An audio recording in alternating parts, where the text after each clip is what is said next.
Honorable colleagues, I have examined and approved the votes and proceedings of Tuesday, 19 December 2023.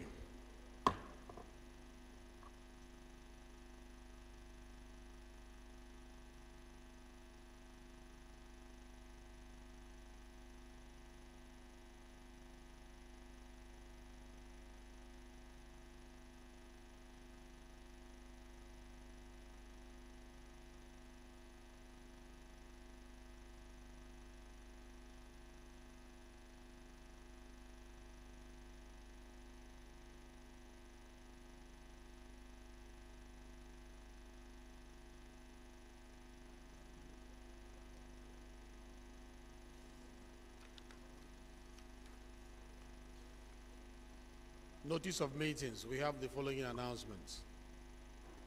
This is to notify and invite all members to a meeting scheduled to hold today, Wednesday, 20th December 2023. The venue of the meeting is Meeting Room 425, House of Representatives. The time is 2 p.m. This is coming from Aliyu Bapa Misao.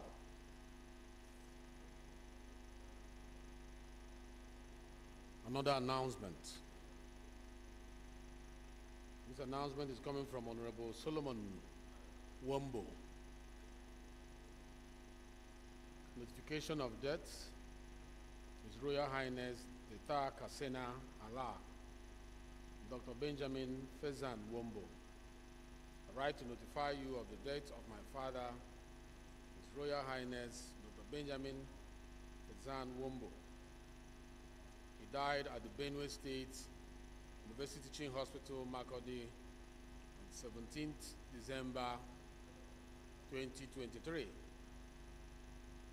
He will be buried on the 13th of January 2024 in Kasena Allah, Benue State. He will be missed and always in our loving memory as a husband, as a father, and grandfather, as well as great-grandfather, accomplished teacher, and traditional ruler of great repute. Your prayers and esteemed presence at this burial will be highly appreciated. Thank you, Honorable Prince Solomon Wombo, Kasena Allah, Ukum, Logo Federal Constituency of Benue State. Accept the condolences of the members of the House of Representatives for the loss of your father.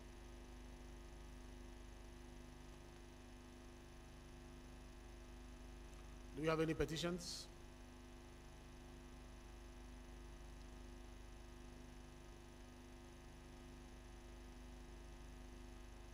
Any member who has a petition to present to the House may please rise to do so.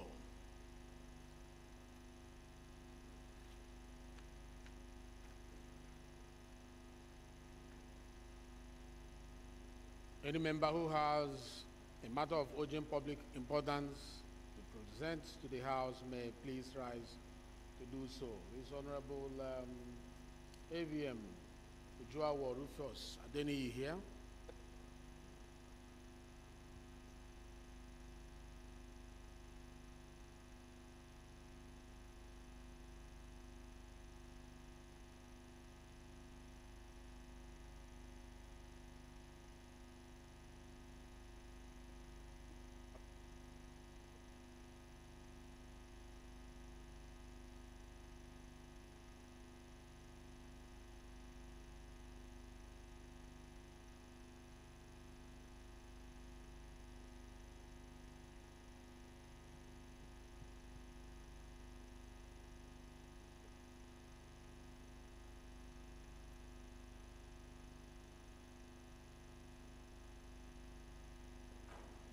This one is working.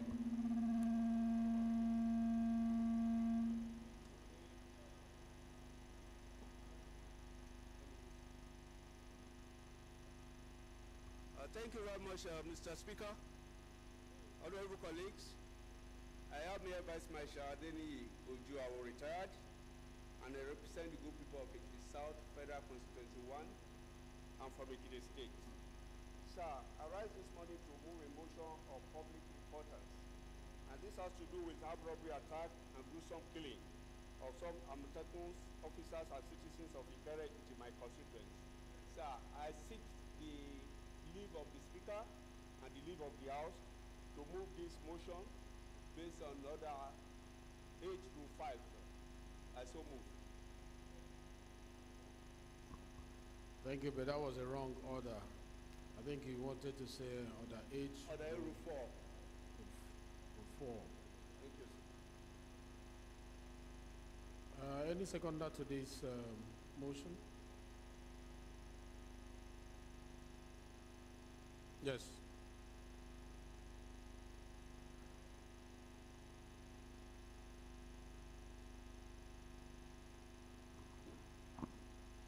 Mr. Speaker, honorable colleagues, I remain Ogel David Agada, member representing Oju of the Federal Constituency and from Benue State. Rise this morning to second the motion of matter of urgent public importance as raised or moved by my honorable colleague as a second. Those in support of this motion say aye. Aye. Those against say nay. The ayes have it. The second leg of the motion that it is urgent to be heard now. Any seconder to that? Yes. Mr. Speaker, honorable colleague, Nnamdi Ezechi is my name, and I represent Ndokwa Akwani Federal Constituency. Mr. Speaker, I stand here to move a motion, to second the motion that is urgent enough to be heard in the floor of the House. I so second. Those in support of this motion that it is urgent enough to be heard now, which have been moved and seconded, say aye. Those against say nay. The ayes have it. AVM, please move your motion. Thank you very much, Mr. Speaker. And I still remain here Vice Marshal Ojuawo, representing the South Federal Constituency 1. I rise this morning to move a motion on robbery attack and gruesome killing of Amotekun officers and a citizen in Ikere Ekiti, the South Federal Constituency 1 on the 13th of December 2023. Sir, I want the House to note that security of lives and property of Nigerians is the primary purpose of governance as provided under Section 14(2)(b) of the Constitution of Federal Republic of Nigeria 1999 as amended. I want the House to also note that on Wednesday 13th December 2023 at about 12 noon, Ikere, a relatively peaceful town in the South Federal Constituency 1, was invaded by heavy armed gunmen. Aware that the attackers were all well armed and organized, gained access to both assets and Wema Bank and carried away unspecified amount of cash. Also aware that the armed robbery attack lasted hours, causing panic and chaos in the community, resulting in the loss of lives of 2 officers of Amotekun and a citizen. Worried that despite the long period of this incident, no immediate security agency responded or response was reported. The House resolved. The House should mandate the Inspector General of Police to investigate the incident and bring the perpetrators to book. A minute of silence will be observed in respect of those that were killed during the incident. And number 3, mandate the Police Affairs Committee for compliance and report back to the House for further legislative action. I so move, Mr. Speaker. Any seconder to this motion? Yes. Thank you, Mr. Speaker, and my awesome honorable colleagues. I rise to second the motion heavily moved by my colleague. I so second. Your my name is Honorable first. High Chief Kenneth Moore Chukwugozie Nwachukwu. I am from Imo State, and I represent the great people of Olo, Osu, and Oru East Federal Constituency. Thank you, Mr. Speaker, and my honorable colleagues. Thank you, Mogo, one of Olo. Those in support of this motion say aye. Those against say nay. The ayes have it. Order. order, please. Yes, please. Thank you very much. Thank you very much, Right Honorable Speaker. I read that you that the subject is my name. I represent the people of Saki West and Can you put your mic on? yeah, it is. Honorable Speaker, I'm from Oyo State. My point of order is Order 4, Rule 2.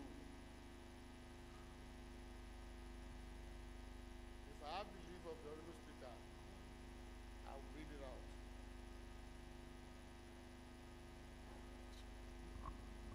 Yeah, go ahead. If any member draws the attention of the Speaker to the fact that the quorum of the House is not yet present, or if from the numbers of members taking part in a division, including the members who declined to vote, it appears that the quorum is not yet constituted.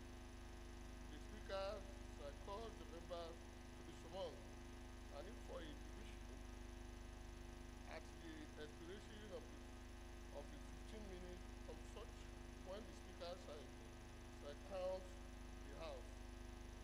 If a quorum is not being constituted, shall adjourn the House forthwith. Honorable Speaker, that's my point of order. So, what are you saying that the House does not have a quorum? I would like to open this to a debate so that people can also learn from this. Minority Leader, please.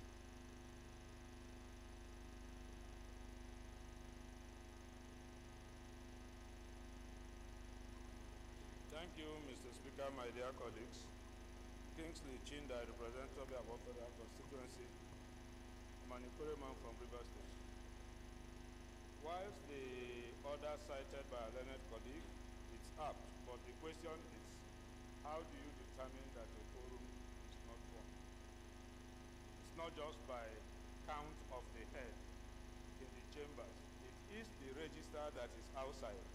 And I'm sure that if my colleague goes to the register outside, you will confirm that you have already more than 1/3 of 360 signed on the register, even if some of them are not here because members are in various committees. Some have meetings that they are attending, and that's why you see the low count on the floor of the House. But what determines quorum is the register, and I can assure you that the quorum is very well in order. You check the register. Thank you, sir. Yeah, Honorable Maki. Thank you, Mr. Speaker, my honorable colleagues. I'm Abubakar Maki Elleman. I'm from Gao State. I represent Maramdori Kogama Federal Constituency. Mr. Speaker, I'm trying to align with the first speaker and also make a point on what my senior colleague, the minority leader, is saying. We should not take that order 4 Rule 2 to compare with the registered people who signed. We should concentrate on people who are here, including the speaker. We are 41 in number. I expect the leader of the House to move for the suspension of Order 4, Rule 2, so that we can continue with our sitting. I so move, Mr. Speaker. That's my observation. Thank you. Yeah, Honorable Gaza, you want to say something?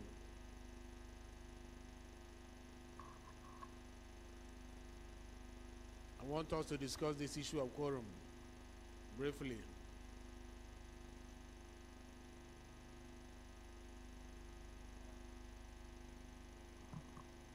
Honorable Speaker, distinguished colleagues, I would want to align myself with the submission of the minority leader. In all climes, developed climes, and where you have democracy and the legislature, you look at the House of Commons in the United Kingdom and you see their sittings. Their sittings are based on the register.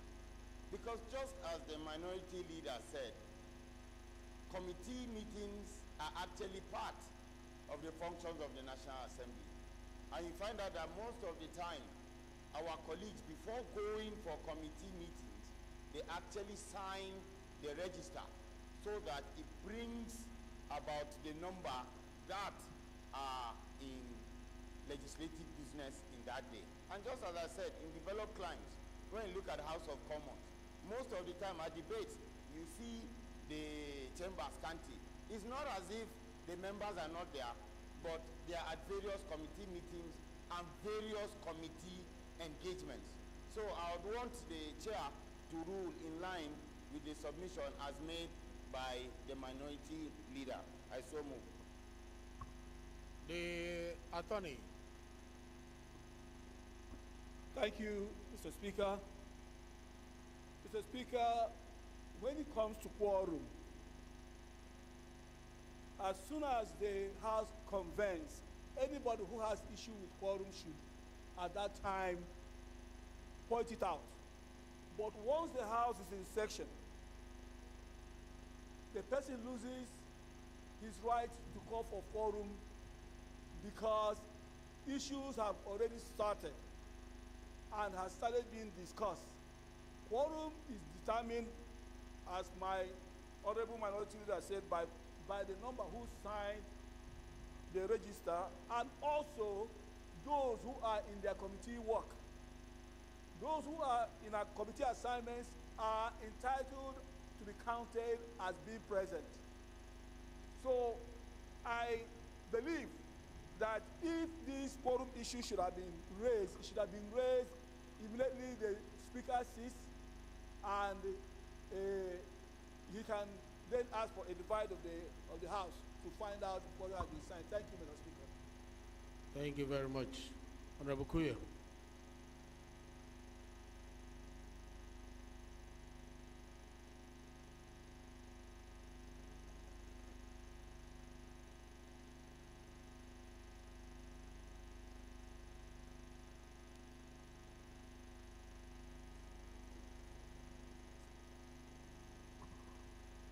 Thank you, Mr. Speaker. My name remains Honorable Ademori Alukuya. I speak for the good people of Shomogi Federal Constituency, and I'm from Lagos State. Mr. Speaker, I'm sure you know that my background is the law profession.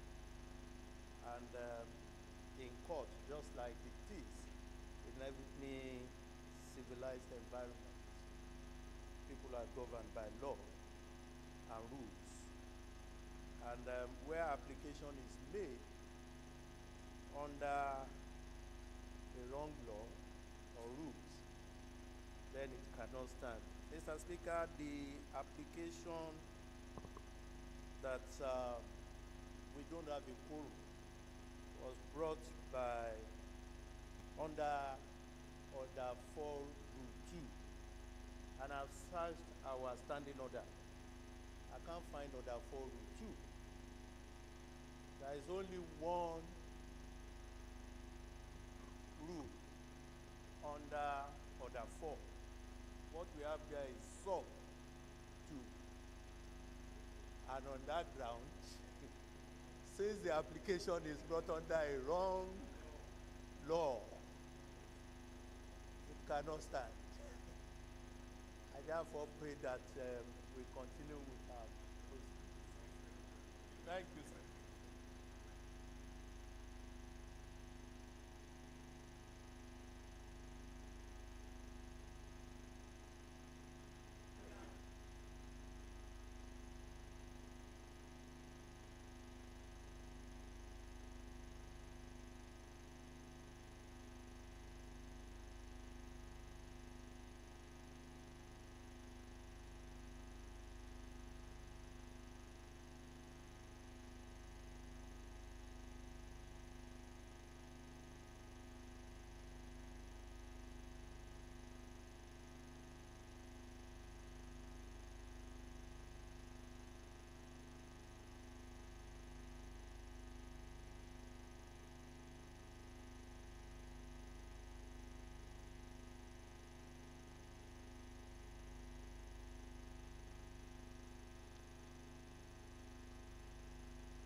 Mark, you return to your seat. Okay.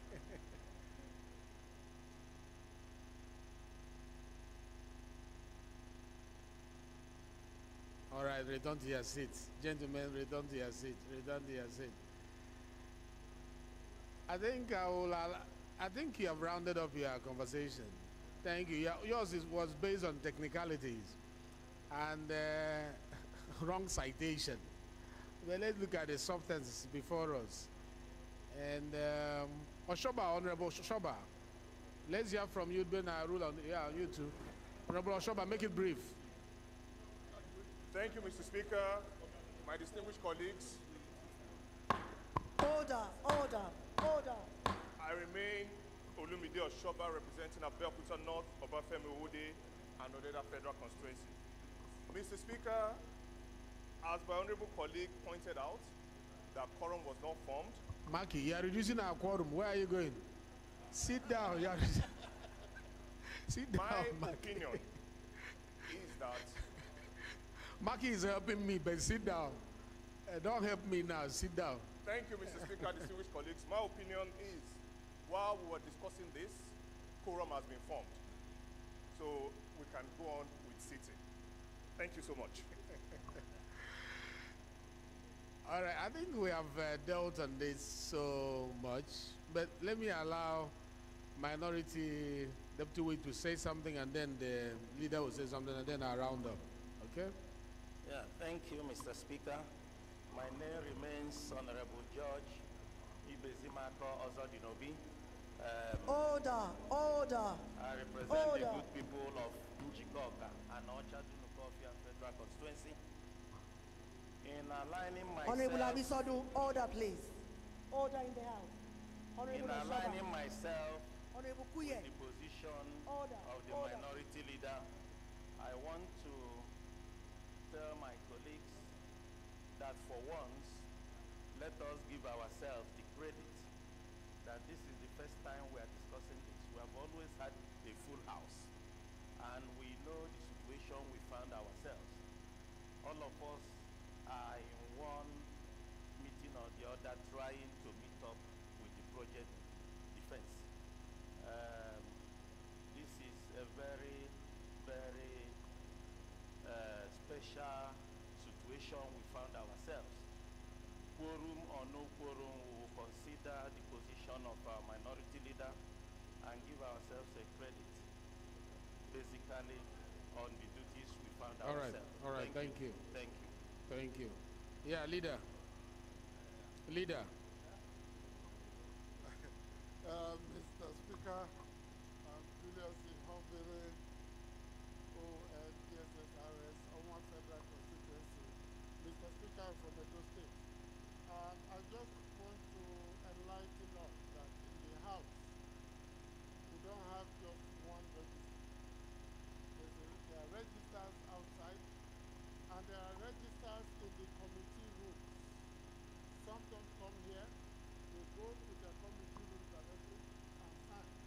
In the night house, I never had time to come here to sign if I had a public hearing or a committee to chair in morning.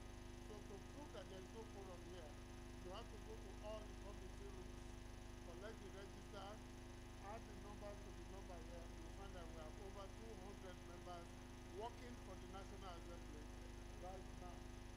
So let us not be confused by that. But we have forum as we sit. Thank you very much. Mr. All right. Thank you very much. I like this exercise that we have made. We have discussed this enough. I like this exercise that we have had on this, and because we have a lot of items on our business of the day today, I think it's better for us to rule on it. The issue of quorum is fundamental whenever it is raised. But when it is raised, one, it must be raised properly, relying on the relevant law. In citing these particular provisions of Order 4, the person who raised it forgot to mention the sub 1 arm of it. Always remember that you must establish it before you go to the sub 2. Okay?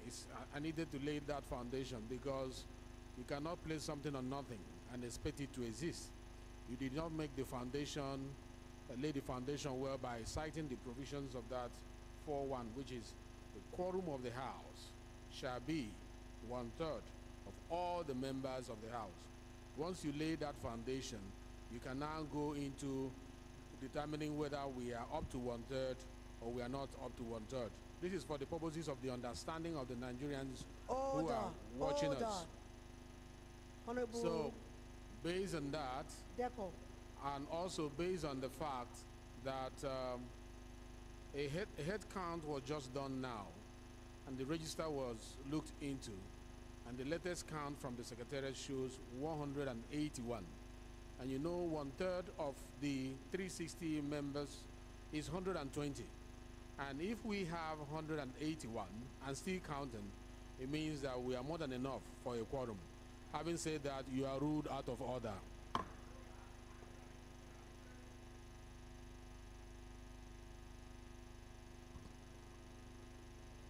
Matter of urgent public importance, Honorable Mukhtar, are you here? Honorable Muhammad.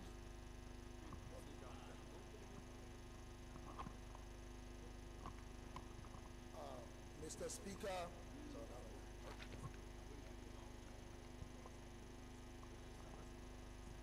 Mr. Speaker, distinguished colleagues, Honorable Architect Muhammad Mukhtar, Zannan Kazaure, member representing Kazaure, Roni, Biwa, Enkwashi, Federal Constituency. Your fellow colleague must be heard from in the silence. Your fellow colleague. He has to be heard in silence so that when you start speaking, we also hear you in silence. So please let us empty the aisle. Spokesperson of the House, sit down. Spokesperson of the House, sit down. Empty the aisles, please.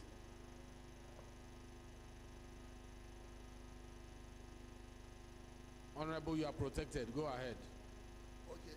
I rise to move a matter of urgent public importance on the urgent need to hold the implementation of the new Joint Admission and Matriculation Board JAM aptitude test policy for direct entry candidates for the interest of Nigerians.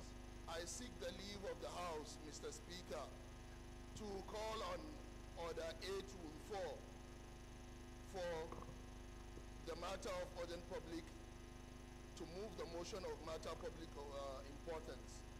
I hereby move. Any seconder to this motion? Any seconder to the motion? Yes, Honorable.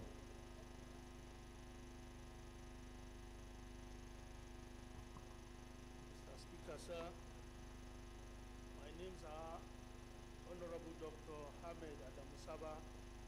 I represent Good People for Tomorrow Party, Federal Constituency. I second the motion, ably moved by my colleague. I so second. Thank you very much. Those in support of this motion say aye. Those against say nay. The ayes have it. The second leg is that it is urgent enough to be heard today, not tomorrow. Any seconder to that? Yes.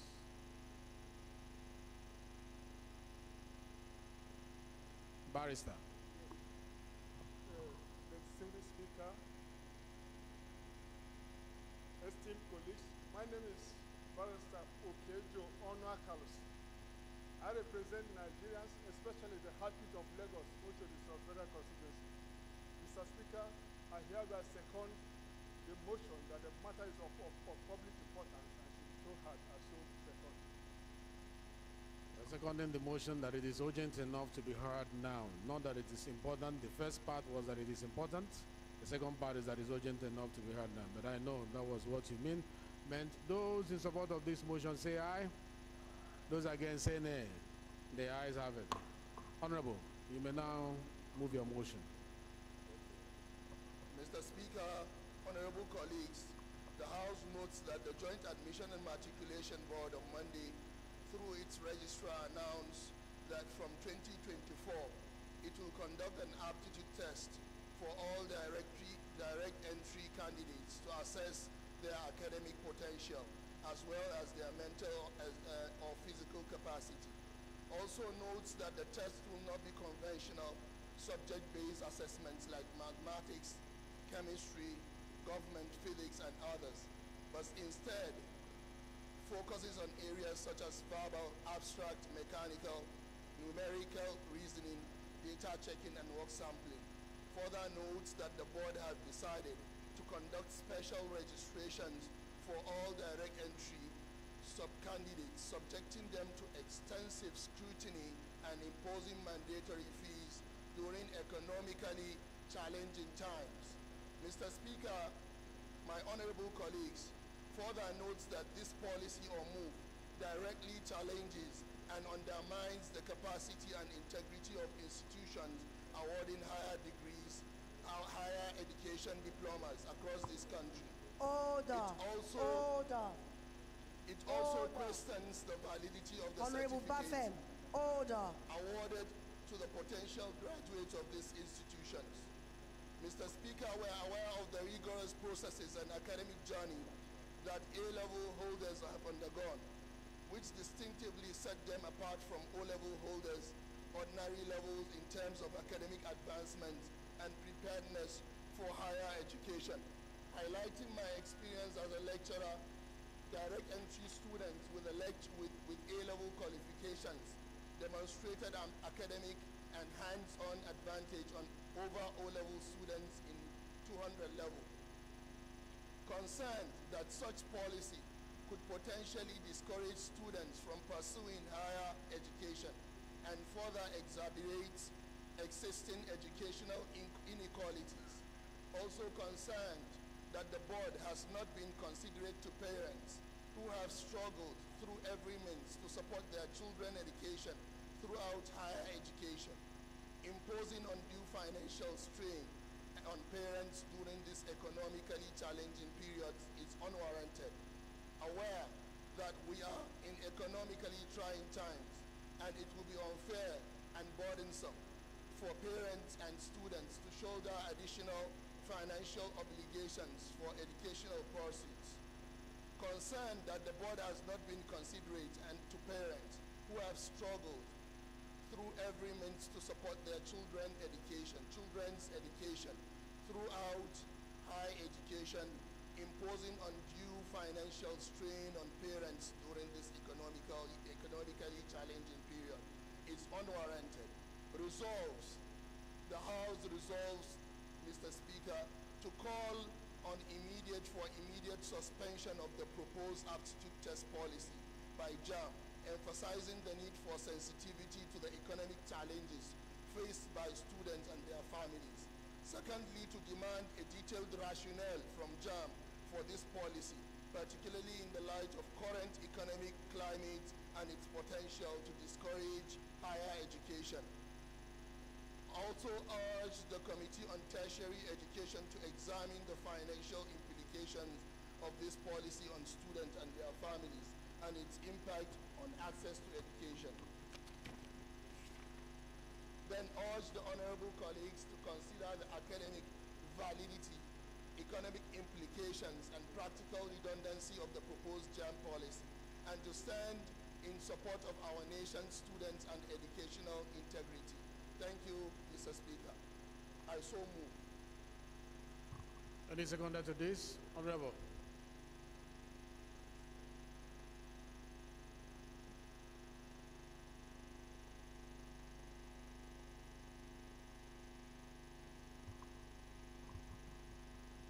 Mr. Speaker, my colleagues, I'm Honorable Saidu Yusuf Miga. I represent Jahun Miga Federal Constituency. I am from Jigawa State. I rise to second the motion ably moved by my colleague. I so second. Thank you. Those in support of this motion say aye. Those against say nay. The ayes have it. Is Honorable Ngozi Okolie here? Ngozi Okolie. Yes, sir. So you apply for the suspension of our rules for us to take this as a third one because usually we take two. Yes, sir. Yes, Mr. Speaker. Good morning, Mr. Speaker. Good Yeah, you morning. don't have to apply. The new rules allows three. I just remember we have amended our rules. Sir?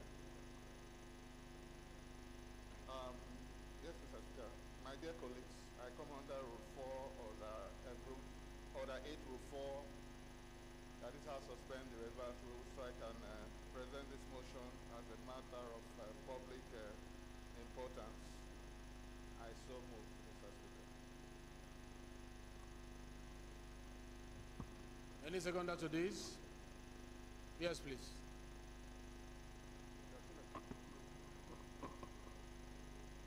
Thank you, Mr. Speaker. Thank you, distinguished colleagues. I am Honorable Bello Isa Ambarura, member representing Ilela Godaba Federal Constituency.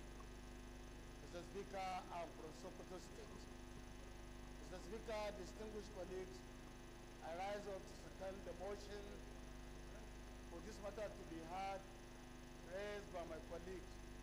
I so second, Mr. Speaker. Thank you. Thank you very much. Any seconder to those in support of this motion say aye. Those against say nay. The ayes have it. The second leg of the motion is that urgent enough to be heard now. Any seconder to that? Yes, Honorable Kuye. Thank you, Mr. Speaker. My name remains Ademori Aliu Kuye. I speak for the good people of Shomolu Federal Constituency, and I'm from Lagos State. I rise to second the motion for the suspension of the rules. No, we are not suspending. It's within the rule, the new rule. Oh. Yeah, just the second okay. leg, yes. Okay, that the motion be considered as urgent and be so moved. I so second, sir. Those in support of this motion say aye. Those against say nay. The ayes have it. Honorable, you can now move on to present your bill. Your motion, I mean. Thank you so much, Mr. Speaker, my dear colleagues. This motion is actually about the repair of Iselugu Asaba Onitsha Expressway and even all federal roads, especially this season of holidays. Aware of the substantial damage inflicted upon this critical commuter road, which poses severe risk of causing serious mishaps along the route and causing a significant impediment to the safe movement of our people and goods. Further aware that due to the increased prices of airfares, there will be a surge in the use of road travel, especially this season, to different destinations. Honorable colleagues, if you don't listen, you will not understand what he's presenting. It's good for us to listen. Honorable Chief Whip, please. Take your seat, please. Take your Chief seat. Whip, handle the House. Thank you, Mr. Speaker. Further aware that due to the increased price of airfares, there will be a surge in the use of road travel this season from and different destinations. Order in the House. Order, please. With this current state, the road poses great danger to travelers.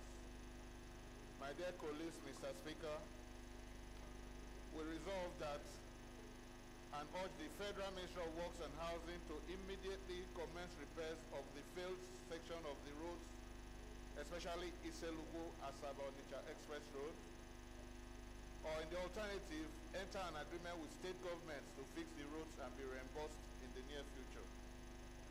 Mandate the House Committee on FEMA and the Committee on Legislative Compliance to ensure compliance. I so move, Mr. Speaker.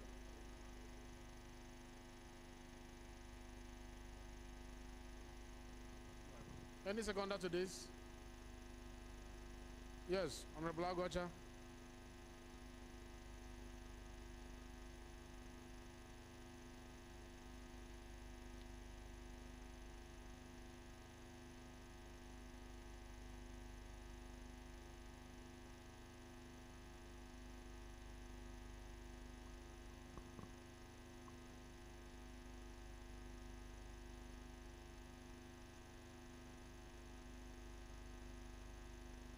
Bulagocha, if you're not ready, we can take from another.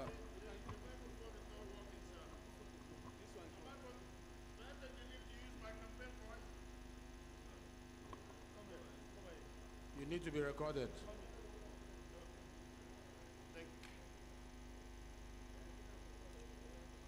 My beloved Speaker, distinguished colleagues, My name is Honorable Obi Agocha, representing the great people of Umuahia North, Umuahia South, and Iguaro Federal Constituency. Mr. Speaker, I'm an Abia man. I rise to second the motion ably moved by my colleague. Mr. Speaker, I so second.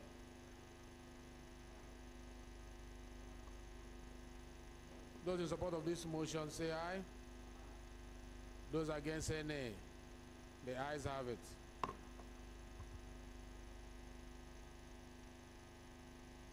Because of time, we may not be able to take the next matter of urgent public importance. We put it for tomorrow.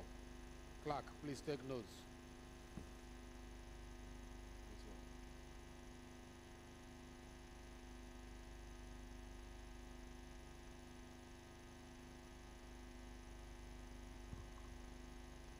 Honorable members, the business of the day is presentation of 15 bills. I now invite the clerk to read their short titles. Clerk, please. Right Honorable Speaker, honorable members. Federal Technical College, Nasara, Burkul, Zamfara State, Establishment Bill 2023, first reading. Nigeria Security and Civil Defense Corps, Trust Fund Establishment Bill 2023, first reading. Unified and Special Operation Forces Establishment Bill 2023, first reading. Pension Reforms Act Amendment Bill 2023, first reading. Small and Medium Enterprises Development Agency Act Amendment Bill 2023, first reading. National Research Institute for Chemical Technology Establishment Bill 2023, first reading. National Agency for Technology Incubation Act Repeal and Enactment Bill 2023, first reading. Compulsory Treatment and Care for Victims of Gunshots Act Amendment Bill 2023, first reading. Agricultural Research Council of Nigeria Act Amendment Bill 2023, first reading.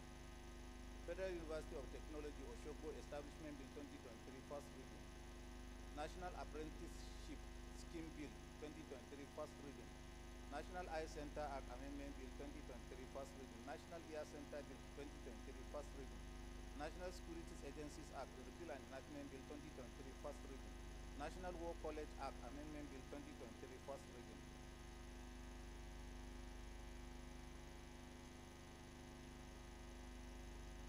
Thank you, Clerk. Honorable colleagues, the first order of the day is consolidation of two bills. Honorable members may wish to know that the bills are on the same subject matter. I now invite the Chairman, Committee on Rules and Business to move that the bills be consolidated.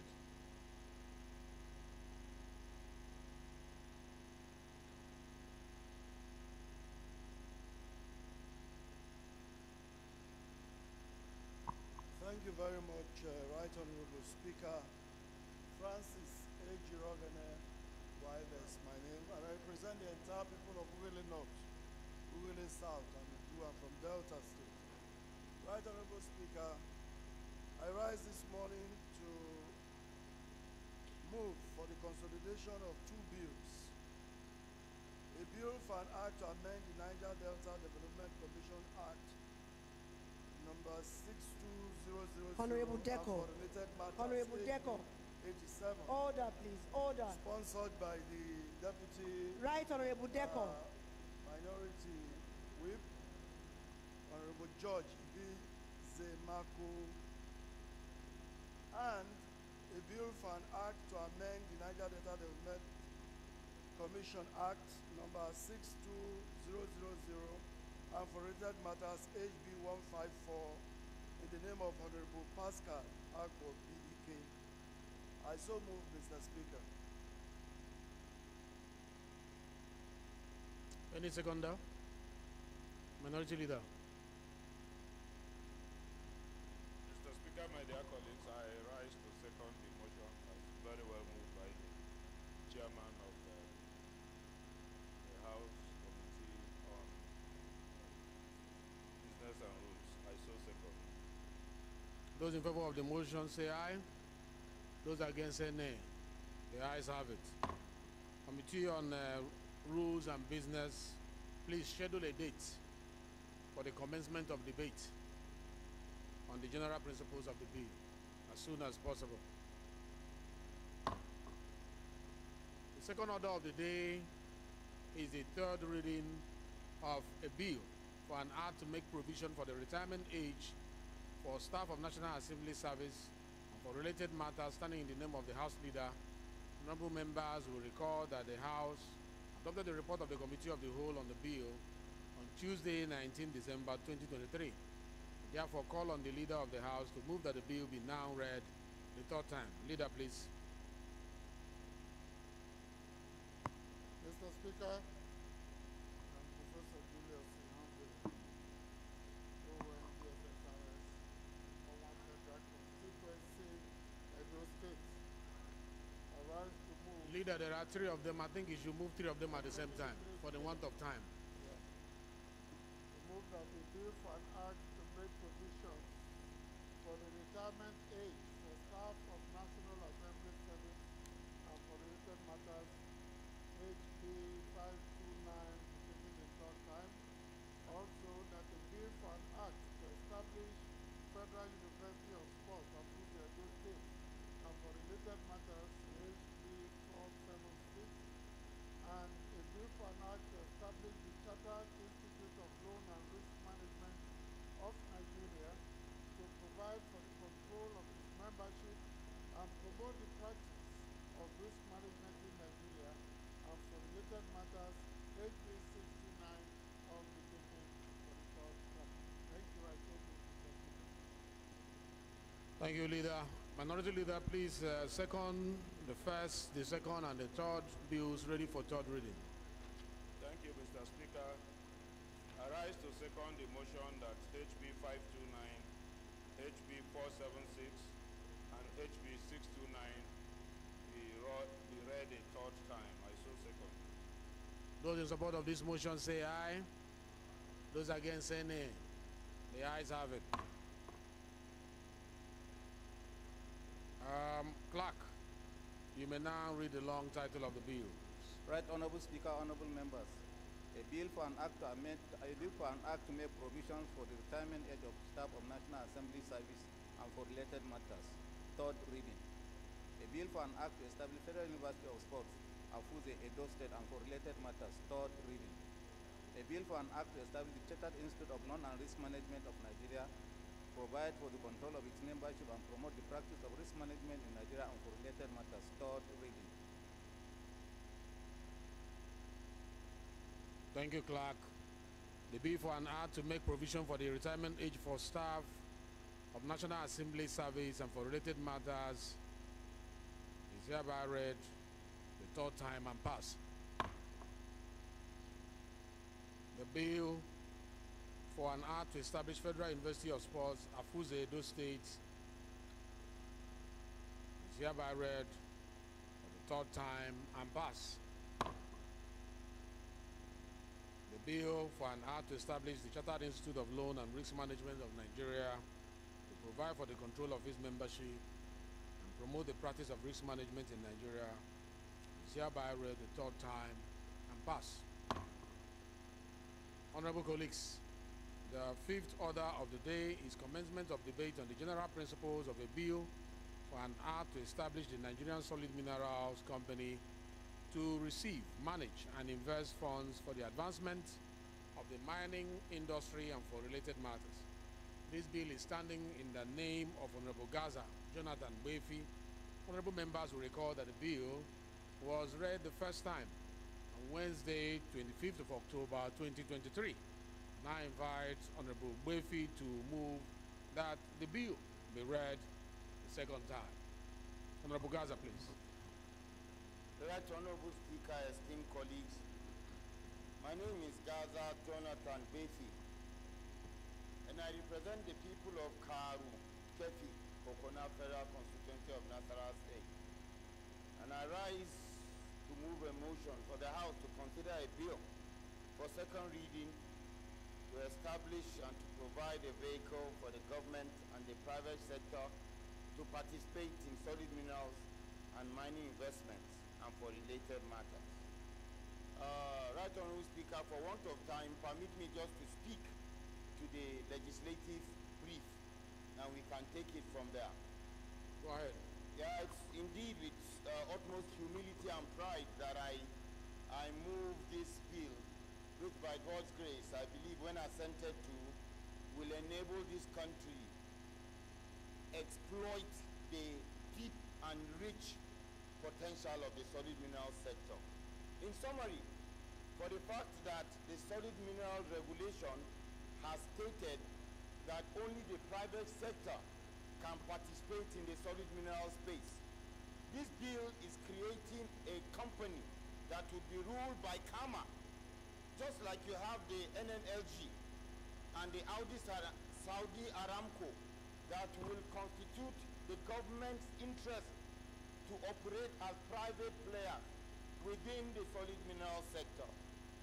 This particular company will have a shareholding of 25% for the Federation of the Government of Nigeria. 25% will be reserved for a public offer for the citizens of Nigeria to equally own part of this company, and 50% will be spread in lots of 10% for core investors and persons from international bodies that have the required investment to come and invest in this company, which will now be a whole company that will lead the charge in investment in Nigeria. In summary, this is what this bill is all about, and I crave the indulgence of my colleagues to make history, to be part of this epoch-making bill that will change the fortunes of Nigeria in line with the diversification of the economy. Thank you very much. Thank you very much. Any seconder to this?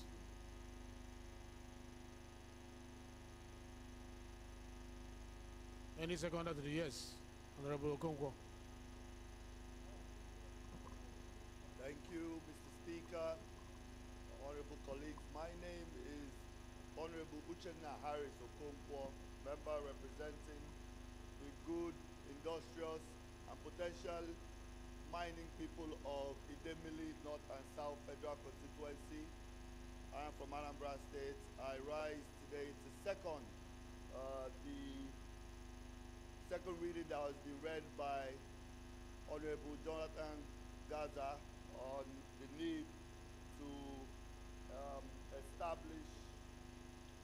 to establish the Nigerian Solid Mineral Company to receive, manage, and invest funds for the advancement of the mining industry and for related matters. I so second. Thank you very much. I think it's this bill is a straightforward bill, and it's out there to help us get more for our federal government in terms of revenue, just like what we did with NNPC. That today we have NNPC Limited.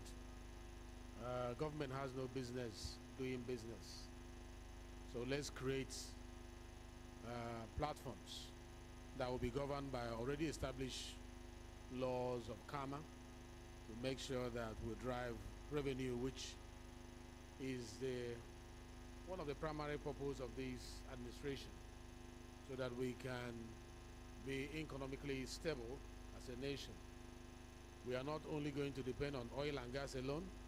We are blessed by with other natural resources, and I'm sure that these solid mineral will help us in increasing the revenue for the country. So let me put the question. Those in support of this bill, say aye. Those against, say nay. The ayes have it.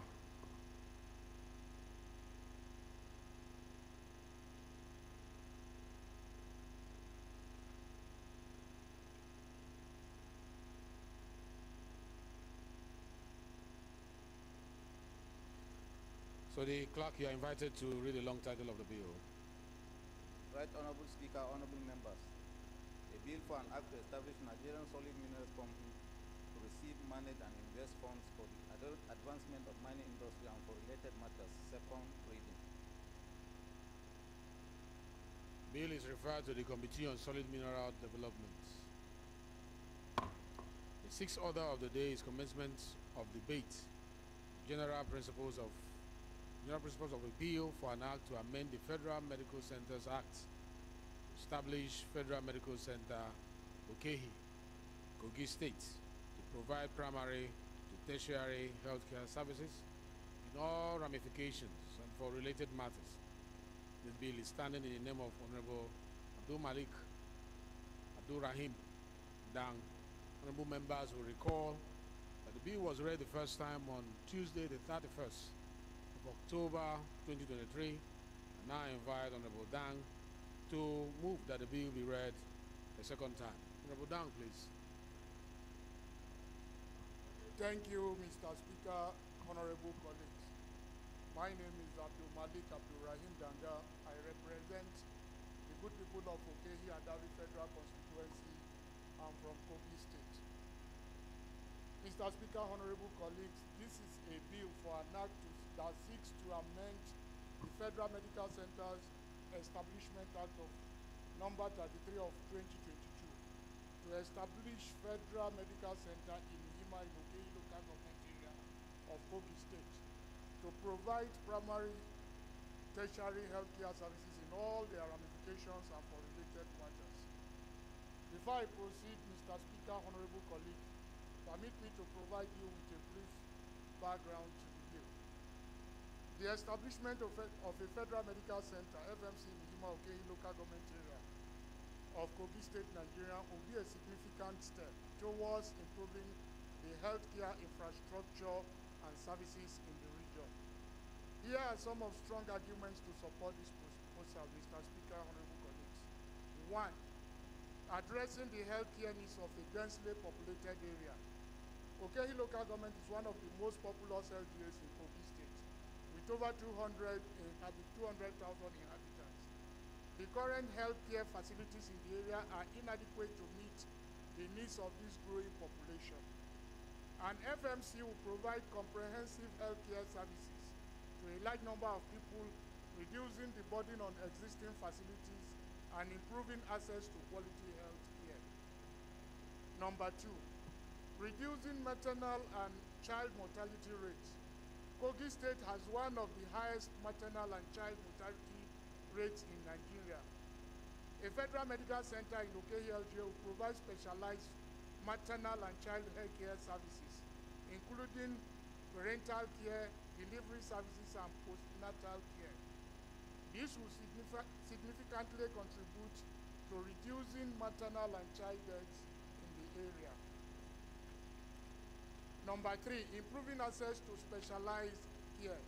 Currently, residents of Hima in Okehi LGA must travel long distances to access specialized medical services, such as oncology, cardiology, and neurology. An FMC will provide these specialized services at the local level, reducing the time and cost associated with this seeking the care. 4, promoting preventive health care and health education. An FMC will not only provide treatment services but also play a crucial role in promoting preventive care and health education. This will involve educating the community about preventive measures such as immunization, sanitation, and disease prevention strategies. Number 5, boosting the local economy. The establishment of a Federal Medical Center will create employment opportunity for healthcare professionals, administrative staff. It will also attract businesses related to the healthcare sector, such as pharmacies and medical equipment suppliers. Number 6, enhancing the overall development of the region. Improved healthcare is essential for the overall development of any region, and FMC will contribute to improving the health and well-being of the people of Okehi LGA. Okay, round up. Which in turn will lead to increased productivity, economic growth, and overall development.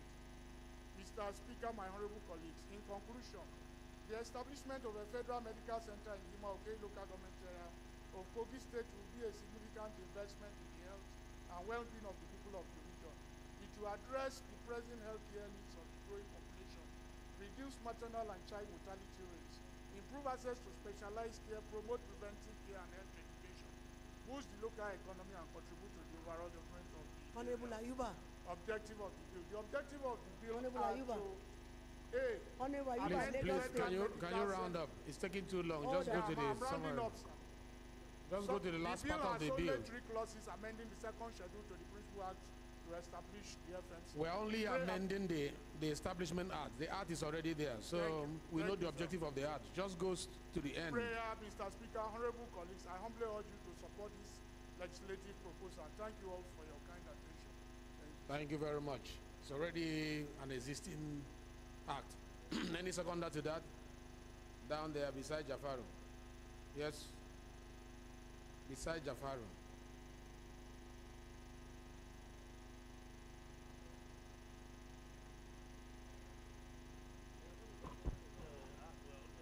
Thank you, Mr. Speaker. My name is Honorable Jafaru Yakubu, Baligas of Prayer Constituency. I stand this morning to second the bill, a motion presented by colleague Honorable Malik Janga for the establishment of Federal Medical Center in Kogi State. I so support, sir. Thank you. Those in support of this bill say aye. Those against say nay. The ayes have it. Clerk is invited to read the long title of the bill. Clerk, please.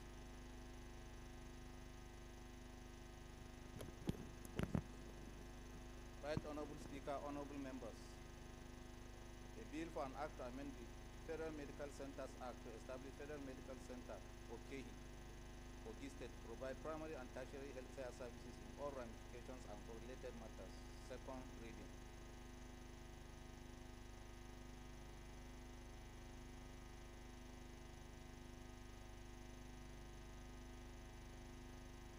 The bill is referred to Committee on Health Institutions. The seventh order of the day is commencement of debate on the general principles of a bill for an act to amend Federal Medical Centers Act and establish Federal Medical Center, FAG, Kano State, and for related matters, standing in the name of Honorable Mohammed Bello Shehu. Honorable members will recall that the bill was read the first time on Thursday, 13 July 2023. Now I invite Honorable Shehu to move that the bill be read the second time. Honorable Shehu. And please, while doing that, remember we know that this bill is the act is existing. Just tell us a little bit about where you want us to put this institution, and then we'll go ahead.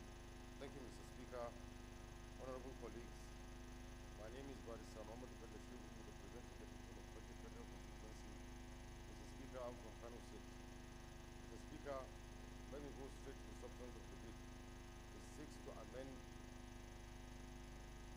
This bill seeks to establish Federal Medical Center, Fagi, Kano State, in order to provide timely medical care for the entire people living in that area and beyond, and to also track, monitor, and control disease outbreaks. Mr. Speaker, it is of importance to note that Fagi is a local government area in Kano State. It is known for being a densely populated and is a major commercial and industrial hub within the entire state, home to various markets, including famous Kantunkori market, which is one of the largest textile markets in West Africa. The area is also known for its vibrant trade and economic activities. In addition to its commercial significance, Fagi is home to various educational institutions and other amenities. It is a diverse and culturally rich area with a mixed different ethnic groups and religious communities. Therefore, it is a strategic location for the establishment of a Federal Medical Center in the area. When established, Mr. Speaker, it will take care of medical needs for patients not only from Fagi, but the entire state and beyond. Mr. Speaker, my respected colleagues, I believe that this is a straightforward piece of legislation and therefore appeal for your overwhelming support that this bill be read for the second time and refer to the relevant committee of the House for further legislative action. Thank you, Mr. Speaker. Thank you, Honorable Shehu, for making it very brief and straight to the point. Highly commendable. Any seconder to this bill? Honorable Chike. Thank you, Mr. Speaker. Very distinguished colleagues. My names are Chike John Oka from PhD.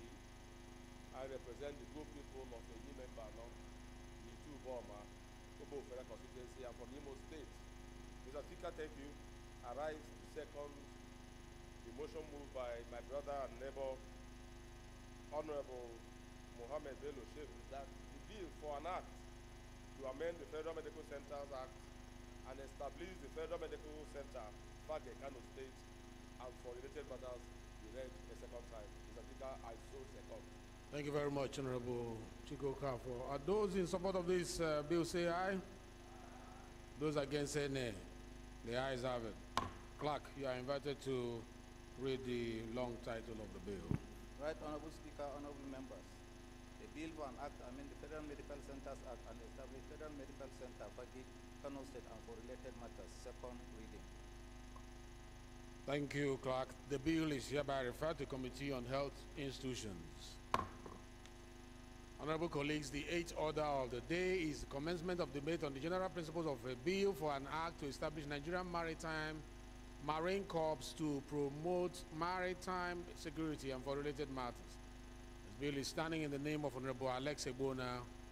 Honorable members who recall that the bill was read the first time on Wednesday, 12 July 2023. And I invite Honorable Egbona to move that the bill be read the second time. Honorable Egbona, if you are here.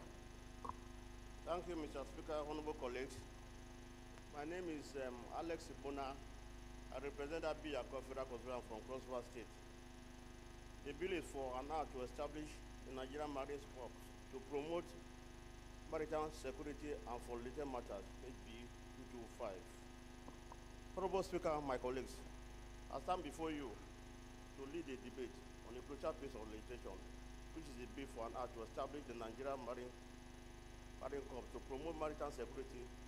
Recall that this bill was read for the first time July 23, 2023.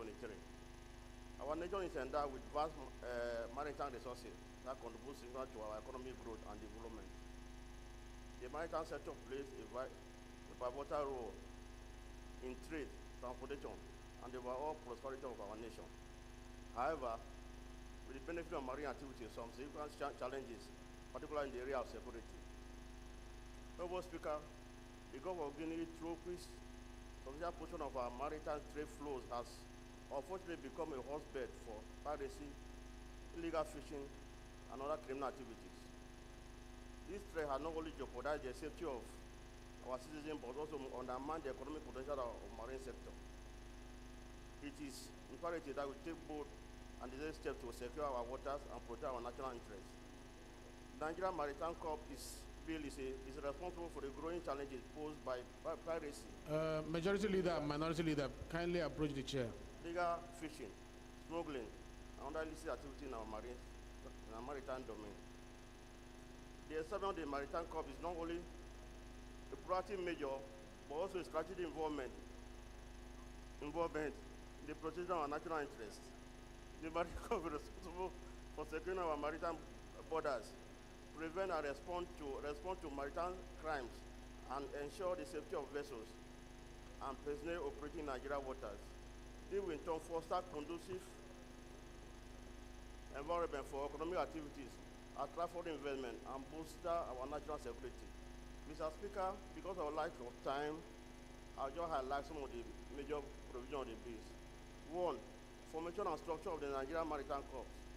2. Counter piracy and maritime crimes.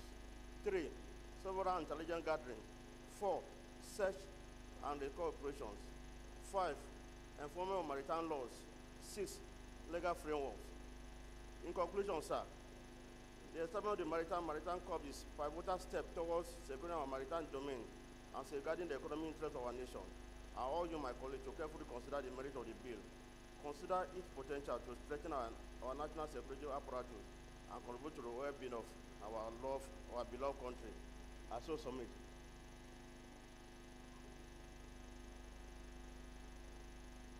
Mr. Speaker. He's having a meeting. I so submit. Yeah, thank you very much. Thank you. I was consulting the elders of the house. Thank you, sir. On a matter of interest. Thank you. Honorable Zana, you want to second?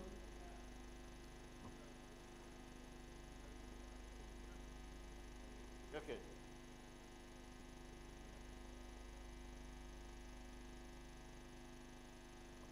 Thank you, Mr. Speaker.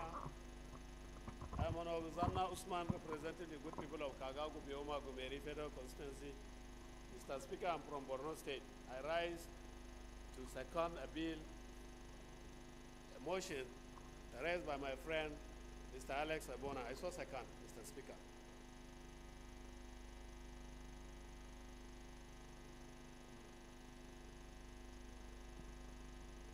All right, this bill has been seconded. Is it on the bill? Is that what you want to say? Before the question, somebody is raising his hand. Is there anything you want to say on the bill? So I go ahead and put the question. Those in support of this bill say aye. Those against say nay. The ayes have it. Please, clerk. I would like you to read the long title of the bill. Right Honorable Speaker, honorable members. A bill for an act to Honorable establish colleagues, Nigerian Marine Corps do not to promote distract the maritime speaker. security and for Honorable related matters. colleagues. Second reading. Honorable Agwacha, Honorable Omoba, do not distract the speaker. This bill is referred to Committee on Navy and Committee on Maritime Safety, Education and Administration. Two committees have to look into this bill. Joint committee.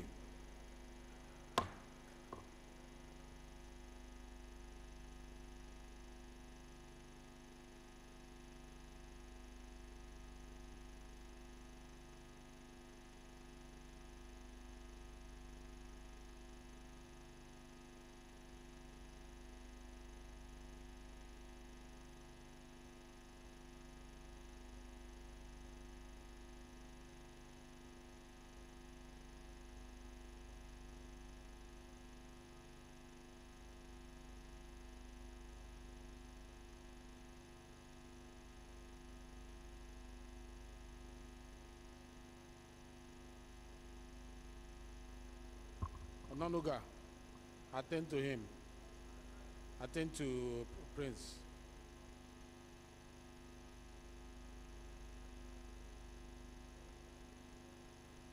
The ninth order of the day is a motion on reconsideration of outstanding bills from preceding assembly. Standing in the name of Honorable Francis E. Waife. Honorable Waife is invited to move the motion. Honorable Waife, please. Thank you, Right Honorable Speaker. Francis Ejirogane Waive is my name. I stand as chair of the House Committee on Rules and Business, and I rise to move for reconsideration of outstanding bills from the preceding assembly. Joint Admission and Matriculation Board Establishment Bill 2023, HB 145, Federal Colleges of Education Act Amendment Bill 2023, HB 522, Agricultural Research Council of Nigeria Act Amendment Bill 2023, HB 523, the Joint Admission and Matriculation Board Amendment Bill, please.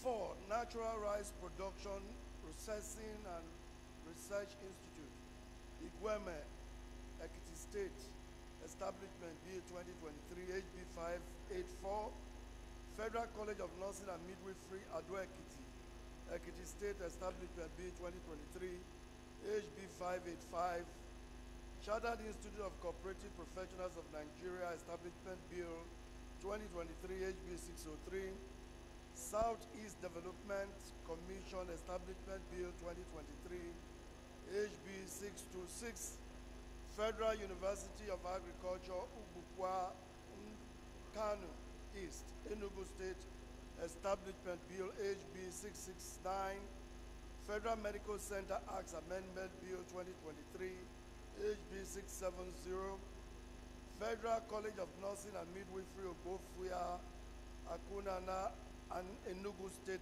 Establishment Bill 3023, HB 671, National Internal Waterways Act Amendment Bill Onanuga, 2023, HB 748, Agricultural Research Council of Nigeria Act Amendment Bill 2023, HB 1676, Federal Medical Center Amendment Bill 2023, HB 799, Federal Medical Centers Act Amendment Bill 2023, HB 861, National Meteorological Training Institute of Onitsha, Anambra State Establishment Bill 2023, HB 966, Chartered Institute of Public Management of Nigeria Establishment Bill 2023, HB 984, National Youth Service Trust Fund Establishment Bill 2023, HB 985, and Medical and Dental Council of Nigeria Act Repeal and Enactment Bill 2023, HB 1043. The House knows that pursuant to Order 12 through 16 of the Standing Orders of the House, bills passed by the preceding Assembly and forwarded to the Senate for concurrence, for which no concurrence was made or navigated, or passed by the Senate and forwarded to the House, for which no concurrence was made or negated, or which was passed by the National Assembly and forwarded to the President for assent, but for which assent or withholding thereof was not communicated before the end of the tenure of the Assembly, the House may resolve that such bill, upon being regazetted and clean copies circulated, be reconsidered in the Committee of the Whole without being commenced de novo. The House also notes that the aforementioned bills were passed by the Presiding Assembly and forwarded to the President for assent, but for which assent or withholding thereof was not communicated before the end of the tenure of the last Assembly. Aware that the bills were read for the first time as 145, 523, 522, 584, 585, 603, 626, 669, 670, 671, 748, 767, 799, 861, 966, 984, 985, and 1043 respectively. The House resolves to recommit the bills to the Committee of the Whole for reconsideration. Order, please. Mr. Speaker, I so move. Honorable Labisodun, order, please. Thank you very much, Honorable Wifer. Any seconder? Deputy Week, can you second? Thank you, Mr. Speaker. My name remains Honorable George Ibezimako Ozodinobi. I rise to second the reconsideration of outstanding bills from the proceeding Assembly, ably moved by the Chairman, House Committee on Business and Rule. I so move. Those in support of this motion say aye. Those against say nay.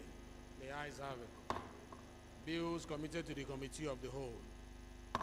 The 10th order of the day is a motion on need to reconstruct Gombe Biu Road with the dualization of Gombe to Muhammadu Buhari Industrial Park in Dading, Kowa, Yamau to Deba Federal Constituency, Gombe State. Standing in the name of Honorable Inoa Gaba. Honorable Gaba is invited to move the motion.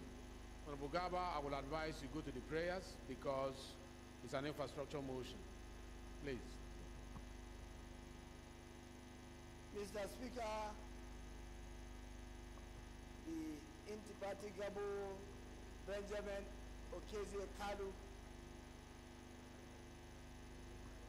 Order, please.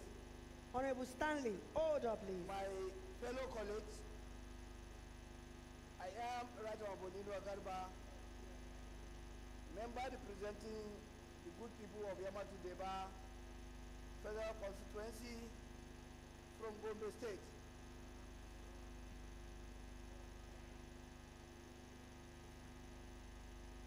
Mr. Speaker, sir, permit me to move. You are protected. Go ahead. My motion on the need to reconstruct Gombe Biu Road with dualization of Gombe to Muhammadu Buhari Industrial Park in Dadinkowa, Yamatu Deba Federal Constituency in Gombe State.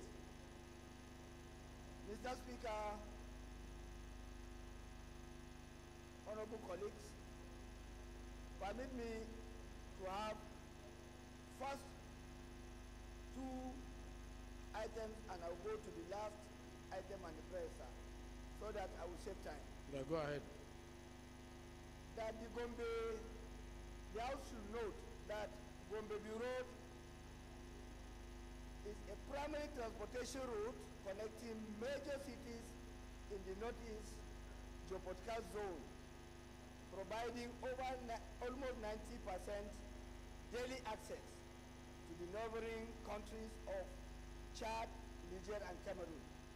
Also, the House should note that the deteriorating road in Nigeria are attributed to insufficient geophysical studies, inaccurate geophysical knowledge, and inadequate construction design and use of substandard materials.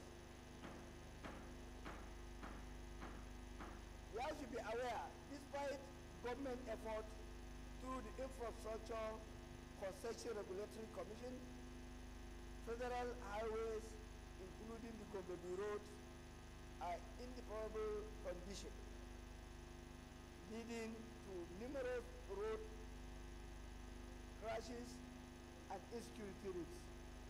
Also aware that the federal government secured funding for the Gombe Road since 2017, but currently the immediate effort by the Federal Ministry of Works are insufficient and calling for the total repairs, and the road is requiring a serious intervention. So go to your Mr. prayers. Speaker, Honorable Gaba, go to your prayers. As I said, lastly, I'm worried, and the House is worried, that the poor state of Gombe Road has sufficiently negatively impacted on the socio-economic activities of the communities among its corridors, particularly in transporting farm produce and services, leading to the decline in the income and livelihood of the residents. My prayer, sir, I urge the Federal Ministry of Works to urgently initiate the reconstruction of Gombe Road Highway, and with the dualization of Gombe to Muhammad Buhari Industrial Park in that Inkoa in Yamatu Deva Federal Constituency, and include same in 2024 budget, which is ongoing now, and to mandate the Committee on Works and Legislative Compliance for full compliance of this motion. Thank you, Mr. Speaker. Thank you, my fellow colleagues. Any seconder to this motion? Yes, sir. Mr. Speaker, honorable colleagues, I am Honorable Engineer Bukar Talba, member representing Mongoro Martin Ganze. I here second the motion of my honorable colleague. Thank you. I so second. This is an infrastructure-related motion. Amendment? Are you from Gombe? I'm from Bauchi. So how is this road in Gombe? What has it got to do in Bauchi? It affects me, sir. Does it pass through Bauchi? Yeah. Okay, let's hear you. Okay. Mr. Speaker, sir, honorable colleagues, my name is Aliyu Baf from Misau FCNA. I'm representing the good people of Misau, the federal constituency. Mr. Speaker, the amendment is on the fair. He said, urge the Federal Ministry of Works to urgently initiate the reconstruction of Gombe Road. So on. Mr. Speaker, the 2024 budget is probably being laid on Saturday. And definitely this particular motion or this prayer cannot be inserted in 2024 budget. So the amendment of the prayer here is to include this particular work in any subsequent, probably any subsequent any request for funds coming to the House. That is supplementary or any other one in 2024. I want to amend that. Any seconder to this amendment? Any seconder to this amendment? Yes? Joseph. Thank you, Mr. Speaker. My name is Honorable Joseph Passy. I speak for the people of Makasi. I rise to second the amendment heavily moved by my colleague. Thank you. Those in support of this amendment say aye.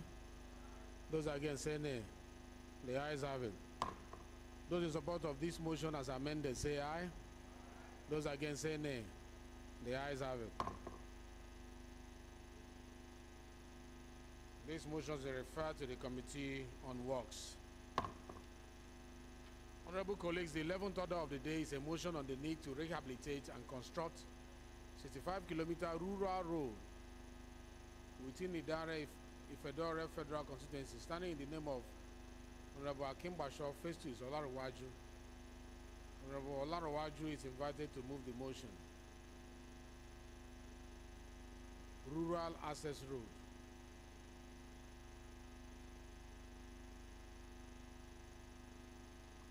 Mr. Speaker, I will crave your indulgence. Honorable Akingboshu Olarowaju is not on the floor at the moment. I therefore move that the motion be stepped down. Motion step down on the leave of the House. The 12th order of the day is a motion on need to adopt Chinese yuan currency to mitigate the impact of Nigeria's depreciation. Standing in the name of Honorable Jafaro Gambo Leko. Honorable Leko is invited to move the motion.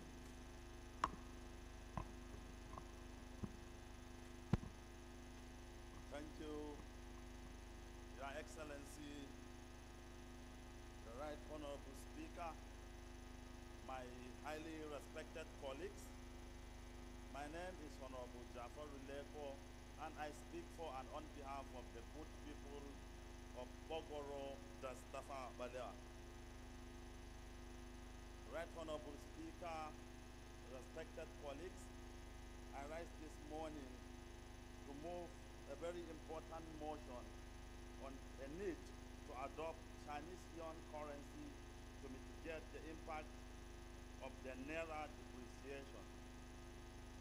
Mr. Speaker, honorable colleagues, the House notes that Nigerian economy has experienced substantial shift regarding the value of Naira, triggering economic instability and uncertainty.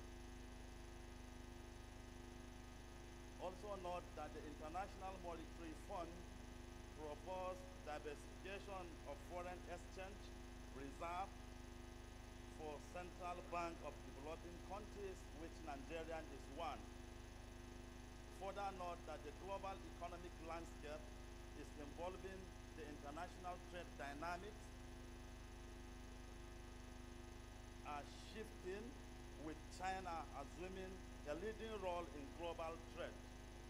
Aware that the People's Republic of China has a stable global recognized currency, the Chinese yuan, which is gaining recognition in international trade, cognizant that adopting the China yuan as an additional foreign exchange reserve currency might mitigate the adverse effect of Naira depreciation, reduce the risks associated with exchange rate fluctuation, and enhance Nigerian economic stability.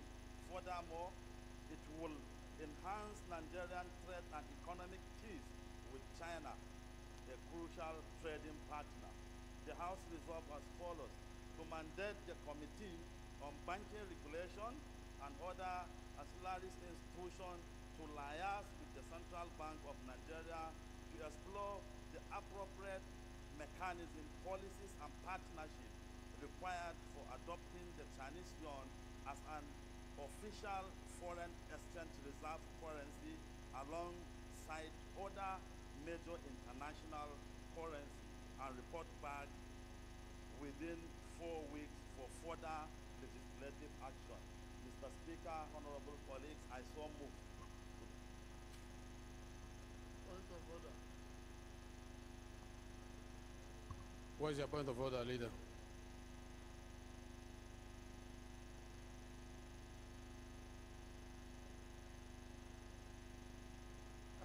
Six-two. Whenever a matter of privilege arises, shall be taken into consideration immediately.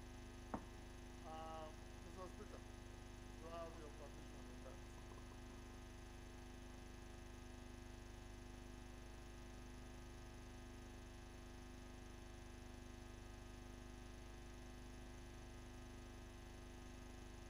Matter of. You're coming under privilege. Yeah, go ahead. Thank you, Mr. Speaker. The motion just moved is a very important one for Nigeria's progress, and I appreciate the concern of my colleague for the condition of the naira. But simple economics tells us the way to strengthen your currency is to expand your productive and industrial base, create jobs for your people, improve on infrastructure, not adopting the foreign currencies of other countries. But information is that the yuan is already adopted by Nigeria as one of the convertible currencies. So it's a policy that has gone through the CBN. Doctor, don't worry about that.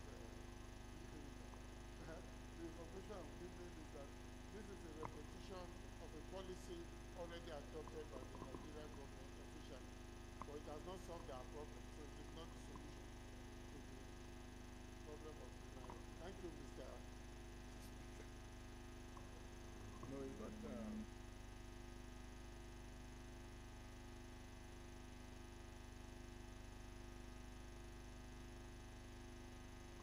All right. To be able to back up this, you want to say something, Honorable Sada? Yes, Mr. Yeah, Speaker. go ahead. Mr. Speaker, my name is Sada Soli Jibia, representing Jibia Kaita Federal Constituency. Mr. Speaker, this motion is apt. It's in tandem with the efforts of the government to diversify our foreign reserve.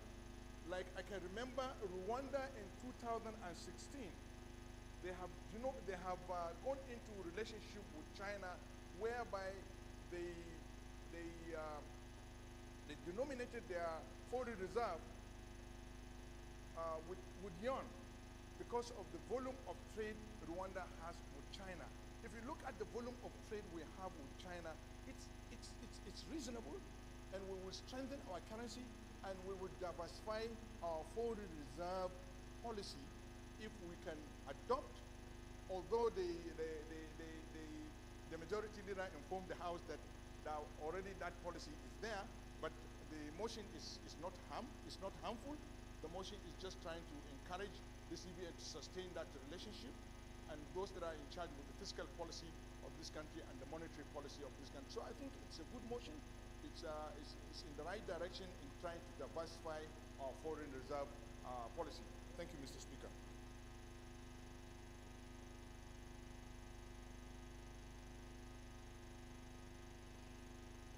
I have issue with the prayer because the prayer is saying differently thing from what you just said. The prayer is talking about adoption,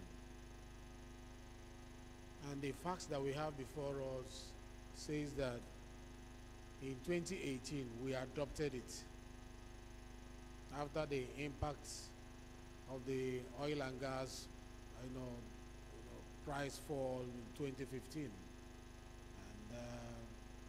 if you go to the archive, you will see that the adoption was done in 2018. So if the prayer is in line with what you are saying, I think what you should be doing is asking for the amendment of the prayer to enhance or to speed up the process of making that adoption more effective than it is. So if you like, you may raise an amendment to that, because adoption has been done. We cannot, but before that, let us second the motion and then we can go for adoption. Any seconder to that motion? Yes, gentlemen. Yes, honorable colleague.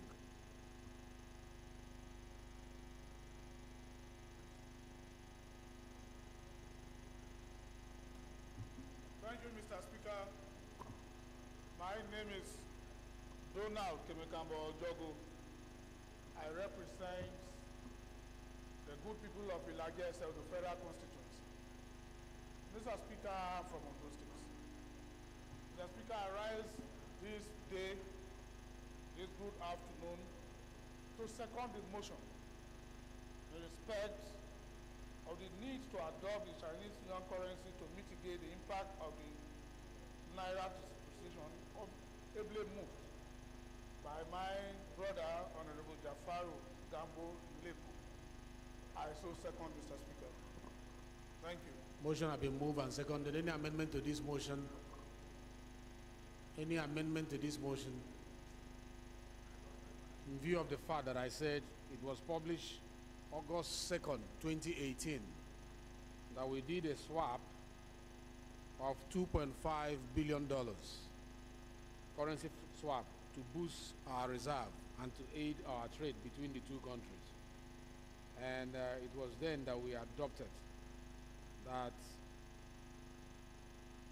beyond dollar, yuan should be one of the currencies made available for us to use in the country. And we have started doing that. So if the implementation is the issue, can we amend the prayer?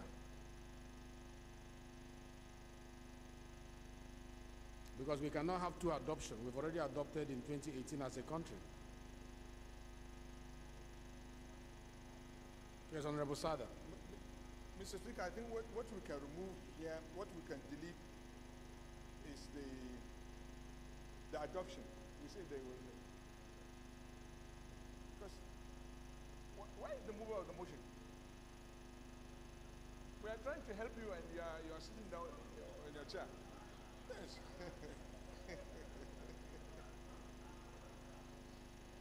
Mr. Speaker, I think the onus of this, the responsibility should be on the mover of the motion. Is not against the I know you are trying to help him. Yes, but I know you are trying to help him. I know it's not your burden, but you are the bigger parliamentarian here, so you can give him a guideline so that you can help his motion to survive, so that they don't kill the motion.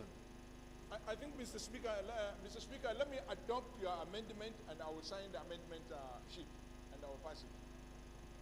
Okay. As the Speaker suggested. As the Speaker suggested, I will adopt it, and I will sign the amendment sheet, Mr. Speaker. I so move. Any seconder to that adopted motion of mine. But you know, to adopt the Speaker's motion, I would like it to be very clear to people so that they will understand what we are talking about. What we are trying to say is that appropriate mechanism, policies, and partnership required for the implementation of the adoption, not for adoption, for the implementation of the adoption of the Chinese yuan as an official currency, as an official foreign exchange reserve currency alongside other major currencies. That is just what we are adding to that amendment. Honorable Chike. Thank you, Mr. Speaker. I think to resolve it, I want to believe that the Chairman of Water Resources has moved for amendment to the prayers. So mine is to rise to second the amendment to the prayers of this motion as moved by Chairman of Water Resources, calling for the full implementation of the adoption of the Chinese yuan that had already taken place in 2018. Mr. Speaker, I so second. Thank you very much. That is it. So that is it. Those in support of this motion say aye. I'm talking about the motion for the amendment. Those in support of this amendment say aye. Those against say nay. The ayes have it. Those in support of the motion as amended say aye. Aye. Those against say nay. The ayes have it. The motion is referred to Committee on Banking Regulation, Banking and Other Ancillary Institutions.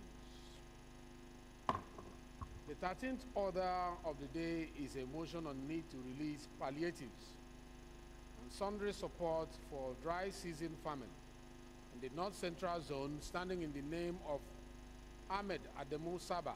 Honorable Saba is invited to move the motion. Honorable Saba, please. Thank you very much, Mr. Speaker. My name is Honorable Dr. Ahmed Adam Saba. I represent good people of Edu, Oro, and the party local government leader of Barasa. Mr. Speaker, sir, I rise this afternoon to move a motion on the need to release palliative and sundry support for dry season farming in the North Central Zone. Mr. Speaker, sir, the House note that on Thursday, 2nd, 2023, the National Assembly passed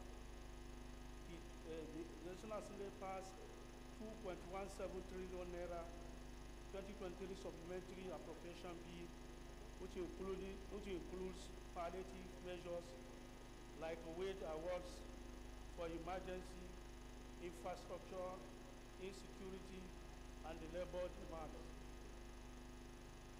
Mr. Speaker, sir, the House also notes that Goal 2 of the United Nations Sustainable Development Goals, that is SDGs, aims to eradicate hunger by 2030, enhancing the small-scale farmers' productivity and the income, thus promoting sustainable food production in Nigeria.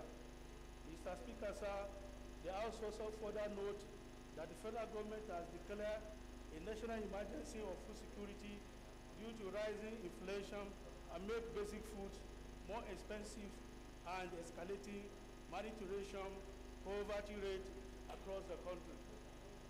Mr. Speaker, sir, they are also aware that rural communities in North Central are major cereal producers in the country. Utilizing the trade sector for food production despite the region's unique dry season, which can be improved by irrigation. They are also aware that the budgeting provision of the Federal Ministry of Agriculture, Food Security, the sum of 12,500,000,000 and 25 billion were proposed for the provision of seedlings, other agricultural inputs, and supplies in the 6 states in the North Central Zone. Dry season farming for additional 80,000 hectares with National Agricultural Growth Scheme program for the production of wheat, maize, rice, and cassava, including purchasing of assorted inputs for the rainy season nationwide, respectively. They are also concerned that recurrent floods in the North Central region have severely impacted food production, threatening the farmers' livelihood, and worsening the food security issues in the country. They are also cognizant that dry season farming in Nigeria has food availability, security, and satisfy population needs. Mr. Speaker, sir, they also resolve as follows. All the Federal Ministry of Agriculture, Food Security, and the Finance to immediately initiate the process for the prompt distribution of palliative measures as provided in the Supplementary Appropriation Act 2023 to facilitate and promote dry season farming in the North Central. 2. Also urge Federal Ministry of Water Resources to provide adequate irrigation source and water supply for agricultural production in the North Central Zone. 3. Mandate committees on agricultural production and services, finance, and the water resources to ensure compliance. Mr. Speaker, I so move. Thank you. Any seconder to this? Yes, Honorable. After seconding.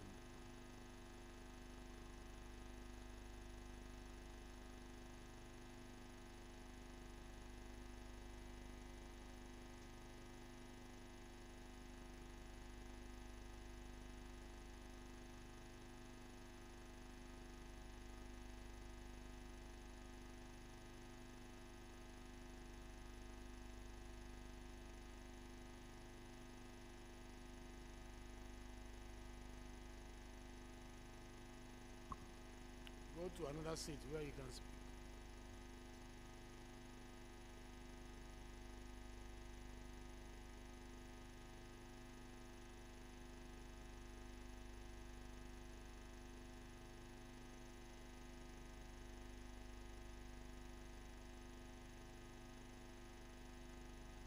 Can somebody give him his seat, please? We are waiting.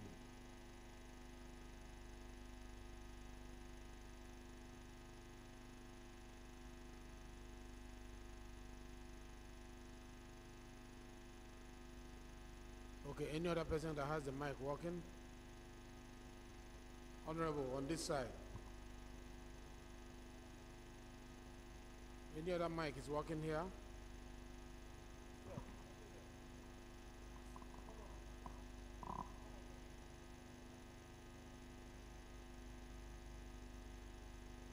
Technical people, we should look at this. Doctor, how are you? Mr. Speaker, honorable colleagues, my name is Right Honorable Engineer Hamis Ibrahim. I represent the good people of Dambat Temoko Federal Constituency. Mr. Speaker, I am from Kano State. I stand to second the motion heavily moved by my colleague. I so second, Mr. Speaker. Thank you. This is a straightforward motion. You wanted to make an amendment, Honorable Chike? Let's have that. Thank you, Mr. Speaker. Very distinguished colleagues. My names are Honorable Chike Jomeka for PhD. I represent the people of the Imembano, the two Boma, Obo Federal Constituency, and from Imo State. My amendment is very simple. Before we vacated for the budget consideration, a brand new committee was created by Mr. Speaker, Committee on Nutrition and Food Security. And this motion is talking about the Ministry of Agriculture and Food Security. So my kind amendment is for your consideration to include the Committee on Nutrition and Food Security, where the motion is mandating committees of agriculture, production and services, finance and water resources to ensure compliance. So my amendment is not to include the newly created committee, which is not just standing but is also working. Committee on Nutrition and Food Security. Mr. Speaker, I so. Any seconder to this motion? Yes. Thank you, Mr. Speaker. Honorable colleague, my name is Honorable Mohammed Ang Abashehu, member representing Zaki Federal Constituency. I'm from Bauchi State. Mr. Speaker, I rise to second the amendment made by my colleague. I so second. Thank you. Those in support of this amendment say aye. Those against say nay. The ayes have it. Those in support of this motion as amended say aye. Those against say nay. The ayes have it. This motion is referred to the Committees on Agricultural Production and Services, Finance and Water Resources, as well as Nutrition and Food Security.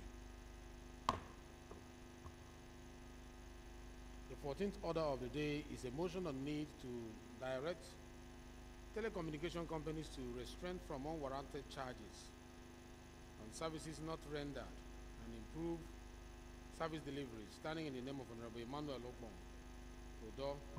Honorable Okpong Odo is invited to move the motion. Good afternoon, our dear Honorable Speaker, honorable colleagues. My name is Dr. Emmanuel Okpong Odo. I represent the Konini Federal Constituency, Mr. Speaker. I come from Akwa Ibom State. Mr. Speaker, I rise this afternoon to move a motion on the need to direct telecommunications companies to restrain from unwarranted charges on services and not rendered and improve service delivery. Mr. Speaker, of time, I don't know if I can just jump to the most important items. So note that over 220,500,000 Nigerians subscribe to telephone services at the end of 2022, according to the National Bureau of Services. Concerned that despite the increasing and remarkable patronage of telecom services by Nigerians, including low-income earners, rural dwellers, and vulnerable in our society, communication services provided by network carriers are not proportionate with the interests expressed by Nigerians. cognizant that Nigerians lose valuable business hours and finances due to poor service delivery by these network service providers, while enriching the service providers to their detriment.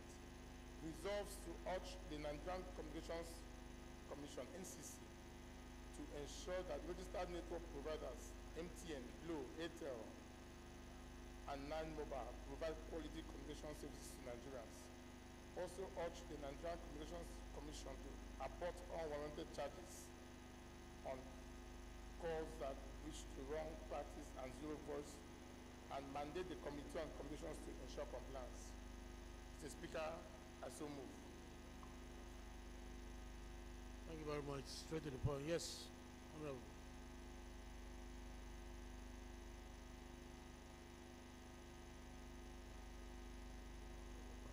Thank you, Mr. Speaker. Thank you, distinguished colleagues. I remain Yele Isa Ambarura, member representing the people of Soko and Ilela and Godaba Federal Constituency. Mr. Speaker, I'm from Sokoto State. Mr. Speaker, I rise up to once again to second the motion ably moved by my friend, my chairman, Dr. Emmanuel Okon. I so second, Mr. Speaker. Thank you. Those in support of this motion say aye. Those against say nay. The ayes have it. The motion is referred to the Committee on Communication.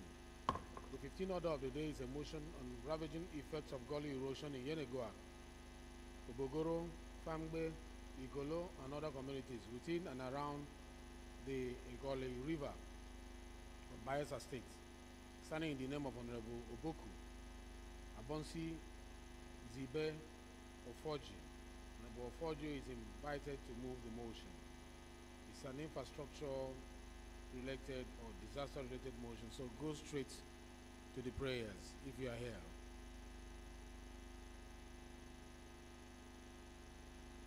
I'm afraid, Mr. Speaker, Honorable Fuji is not on the floor at the moment. I move that we step down. Motion step down for the leave of the House. The 16th order of the day is a motion on the need to investigate the loss of revenue of over $60 billion due to inflected cash call by the Nigerian National Petroleum Company Limited joint venture agreement, standing in the name of Honorable Chike Okafor. Honorable Okafor is invited to move the motion. Honorable Chike. Thank you very much, Mr. Speaker, very distinguished colleagues. My name is Honorable Chike John Okafor, PhD. I represent the good people of the Himembano, the Tuboma, Obo Federal Constituency, and from Imo State. Mr. Speaker, I rise to move for the motion the need to investigate the loss of revenue of over $60 million due to inflated cash calls by the Nigerian National Petroleum Company Limited joint venture agreement. The House notes that the Nigerian National Petroleum Company Limited, NNPCL, on behalf of the federal government, operates joint venture and related agreements with private oil companies in both oil and gas sectors with the aim of sustainable revenue generation and economic development. Also notes that NNPCL, as representative of federal government and federation, have about 60% holding, while other partners have the remaining 40%. Further notes that the joint ventures operate under a joint operating agreement that spells out the responsibilities of each of the partners in the venture. Concerned that due to the bloated cash call costs, the NNPCL Upstream Investment Management Services, a unit under the NNPCL in charge of negotiation of costs, both CAPEX and OPEX, have caused good losses in the neighborhood of $60 million over the years. Also concerned that activities of the NNPCL Upstream Investment Management Services have resulted in huge revenue losses, fiscal deficits, and an alarming debt profile, aware of the need to ensure probity, transparency, and value for money in the NNPCL joint venture operations. Mr. Speaker, the House is hereby invite to resolve to mandate the Committees of Finance and Petroleum Resources Upstream to conduct a comprehensive investigation on all the NNPCL joint venture operations to determine income and cash call costs due to each partner, especially the Federation, that is the Federal Government of Nigeria, and whether due process and diligence were observed in the exercise. Mr. Speaker, I so move. Thank you. Any seconder? You can't second. You need a tie. Somebody should lend you a tie.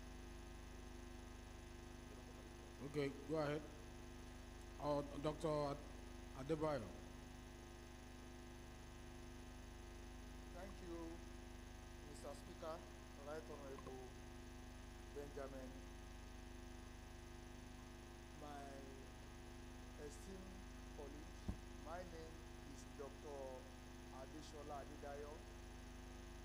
I represent the people of Apapa Federal Constituency. I'm from Lagos State, the 5th largest economy in Africa. I rise this afternoon to second the motion ably moved by my colleague. I so move. Thank you, Mr. Speaker and colleagues. Thank you very much. Those in support of this motion say aye. Want amendment? Yeah, okay, make it brief. But the question has gone on, you know, but the gavel has not gone, so let's allow you.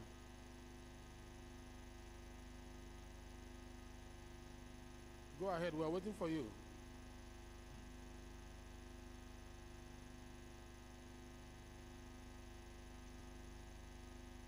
Sit if you have to.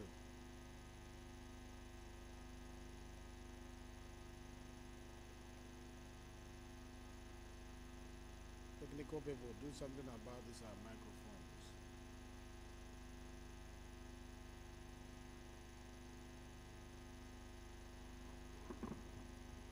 Thank you, Mr. Speaker.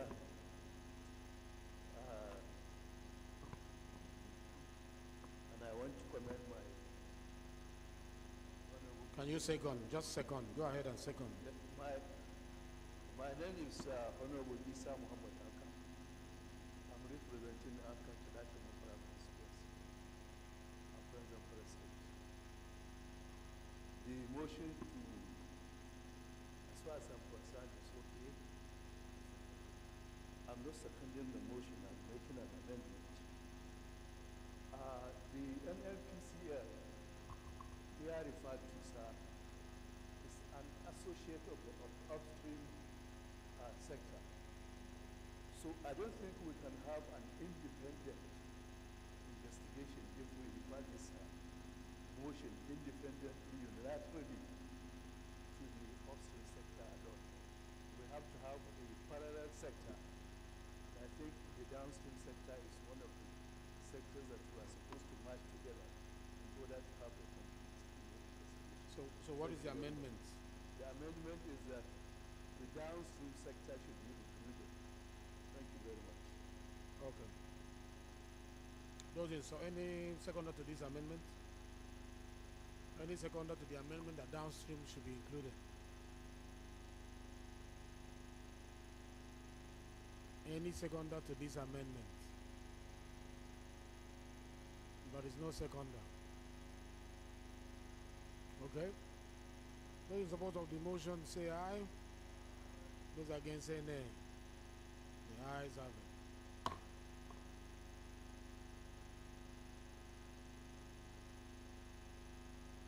The motion is referred to Committee on Finance and Petroleum Resources Upstream.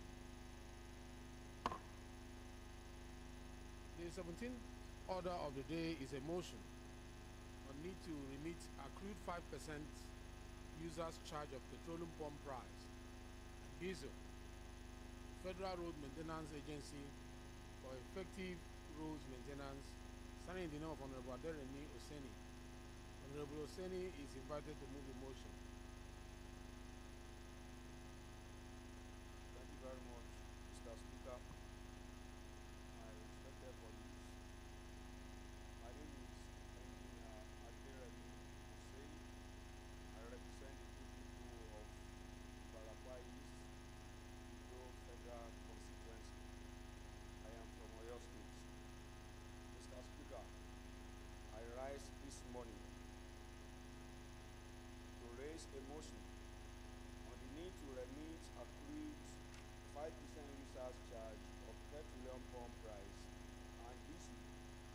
Federal Road Maintenance Agency, FEMA, for effective road maintenance.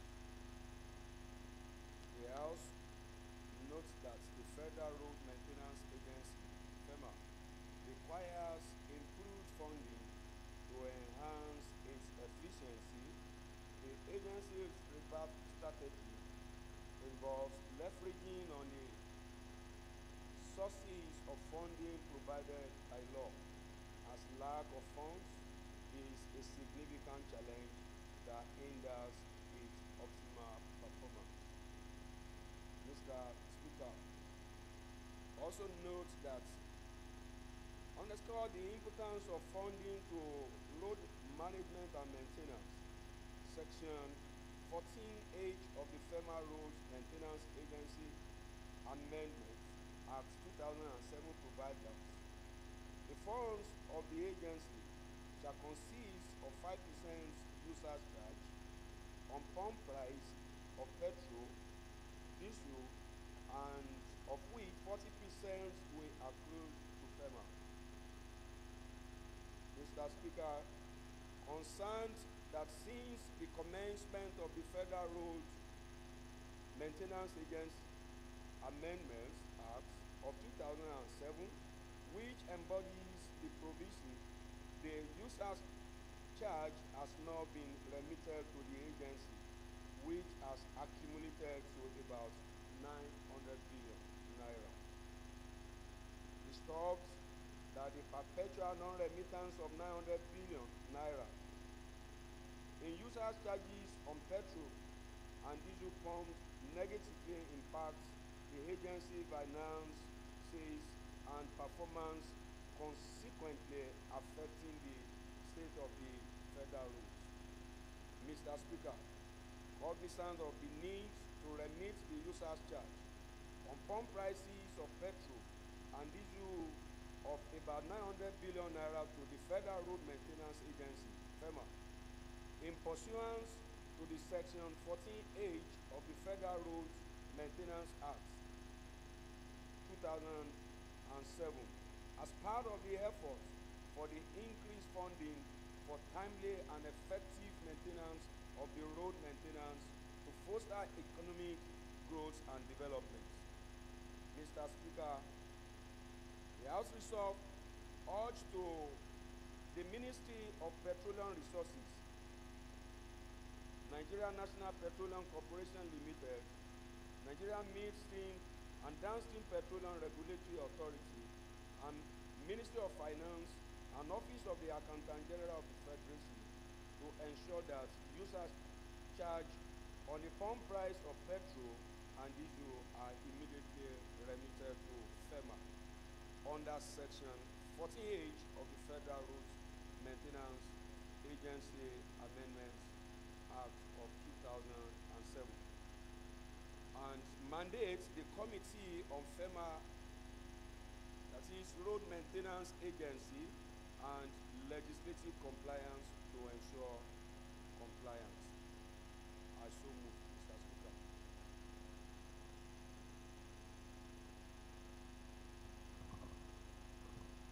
Thank you, Mr. Speaker. Good afternoon, respected colleagues.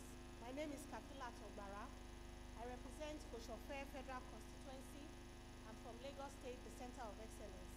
I hereby second this motion, ably moved by my colleague. I so second.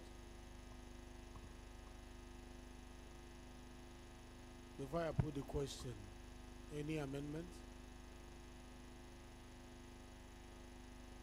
Amendment? Satomi.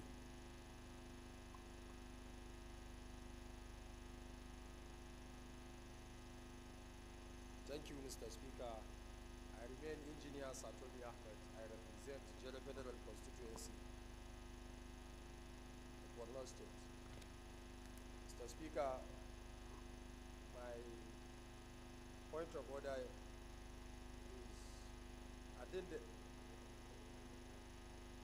point of order. Because, sir, if we are not debating it, I think... Are you coming on that point of order, or are you coming for amendment?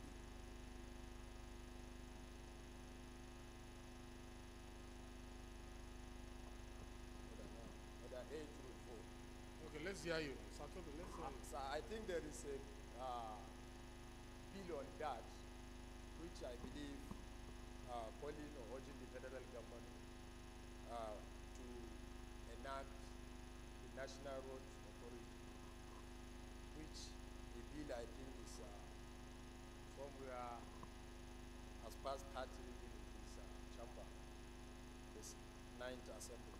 So this is a very good motion for the enforcement of the 5% pump price of petroleum released by the NNPC per day to improve funding. But I think it's good if we can look at the bill to holistically solve this problem of this country that has to do with road infrastructure. Today, if you look at federal FEMA has an ongoing project of over 70 billion yet to be paid contractors, and compared it with also look at the deficit in the Federal Ministry of Works. So I think it's good if you can recommend my able colleague, which I know we are in discussion with him, for us to look into the bill and holistically provide a solution for the road infrastructure in the county. Thank you very much. Thank you very much. Let's hear from Honorable Jimmy.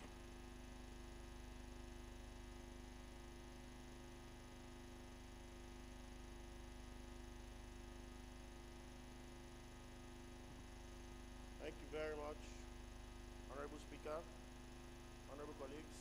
I remain Baba Jimmy Benson, representing the good people of Ikorodu Federal Constituency. Mr. Speaker, your Chief of Staff in the 9th Assembly had a bill which supposedly talks about this issue, this motion that Honorable Oseni has brought up. Honorable Toby Okechukwu's bill adequately covers the field, and I think it's a road infrastructural bill that mandates the federal government of Nigeria to keep a certain percentage from petrol sale to be pumped into road maintenance. Road, Mr. Speaker, has tremendous value, and I recall what JFK says in America. He said America is rich not because it has money.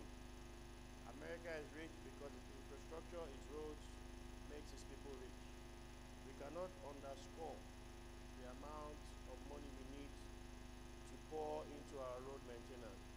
We have the tool, we have the money, we have the laws. Nobody is enforcing. Honorable Oseni's motion comes at a very, very critical time. If we don't talk about security in Parliament today, death of our citizens, we talk about roads. Now we have a 5% targeted from sale of oil, sitting idle, and nobody is enforcing the applicable laws to ensure that those monies are pumped into reconstruction, rehabilitation, maintenance of our roads. So I believe this motion is very, very worthwhile, and I think we should pass it with the speed of light and ensure strict maintenance by the Legal Compliance Committee. Thank you, sir. So, Honorable Jimmy, are you saying we should go ahead with the motion, or we should consider the strength that is found in the previous bill that was passed in the House with regards to this? And I want you to address whether we can use motion to allocate 5% Yes. of our revenue, or we should use bill to do that. No, sir, I am commending him for bringing the bill into our consciousness. Yes. But I believe the strength of the bill overpowers that of the motion. So my prayer is that we ensure that the bill, content of the bill, is ruthlessly implemented by the executive. We urge that. So are you proposing we should step down the motion or amend it? I am proposing that all he's asking for, sir, is that we implement the content of the FEMA law. So I don't think we should step it down. I think he's just drawing our attention to the fact that the FEMA law has not been implemented like it ought to be. Thank you very much. I think, let me hear you. Are you still on this? Let me hear you, yes. the man of quorum, Mr. Quorum. Thank you very much. Thank you so much, Right Honorable Speaker. Once again, Kyrie Dagudin and Missouri is my name. I represent the people of Saki East, Saki West, and Atiku. Please increase your mic. I want to be hearing them. Control room. I represent the people of Saki West, Saki East, and Atiku Federal Constituency. Right Honorable Speaker, I am from Oyo City, and I thank you for yielding the floor to me. I just wanted to come by way of an amendment, to propose an amendment, and that is to say that, for me, this motion is very apt, and it is, for me, a very good one. And as such, two other standing committees of this House should be co-opted and added, and that is the Committee on Finance and Committee on Petroleum Option. Right Honorable Speaker, I so propose the amendment. Thank you very much. Any seconder to this amendment, because it has to do with remittance of funds that have not been remitted. And the second part of it is applying it to FEMA. That is a summary of that motion. That monies are not remitted, so they should be remitted. And when remitted, they should be applied for the strengthening of our infrastructure. I think that is the summary, the synopsis of that particular motion. And there is a motion here for an amendment. Any seconder to that amendment? Abodike PhD. Pascal. Thank you, Mr. Speaker. Honorable Pascal Abodike, I represent the Hiala Federal Constituency. Mr. Speaker, I'm from Anambra State. Mr. Speaker, I rise to second the amendment.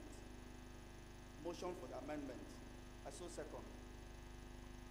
Those in support of this amendment, say aye. Those against, say nay. The ayes have it. Honorable Sade, you wanted to say something on the same issue? Yes, Mr. Speaker. Mr. Speaker, this motion is a wake-up call to this Parliament. It's drawing the attention of the House on the irresponsibility of the executive and the breach of the laws of the National Assembly. Mr. Speaker, I could remember I've just finished discussion with the immediate past chairman of FEMA that the Governors Forum, as powerful as Governors Forum, approached the President Buhari, calling his attention on this breach. Mr. Speaker, today FEMA comes cap in hand looking for money to maintain our roads. Everybody knows wherever you go in this country, you will see the footprints of FEMA. And yet their money is lying down somewhere, some civil servants. I would say civil servants, not politicians. Because politicians will work to the development of this country. That's why we're here. But civil servants will mislead the politicians and will end up taking an action that will be that will have concomitant effect to our laws. Mr. Speaker, I think we should do I think this should be taken from the level of the leadership. This should be taken from the level of leadership that here, Mr. President, Mr. President is looking for money.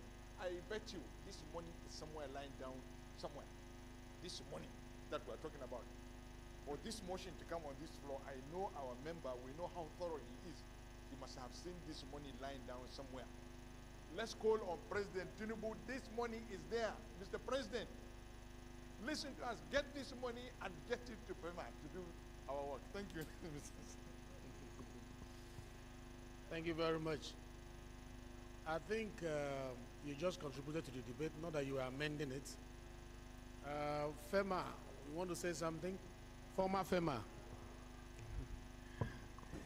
Mr. Speaker, thank you so much for the opportunity given. My name still remains Femi Bamishler, representing the very good people of Emure, Moyi, and Ekiti East Local Government in that citadel of understanding Ekiti State.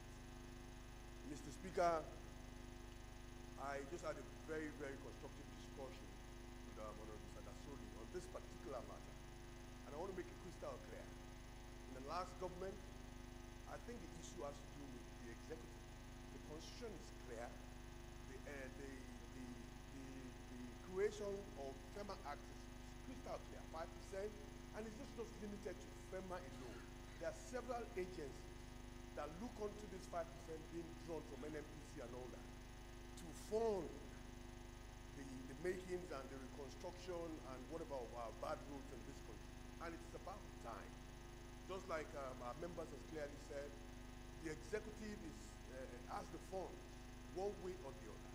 On the issue of roads in Nigeria, these are things that are very painstaking to the hearts of electorates or people who are downtrodden in this country and taxpayers in Nigeria.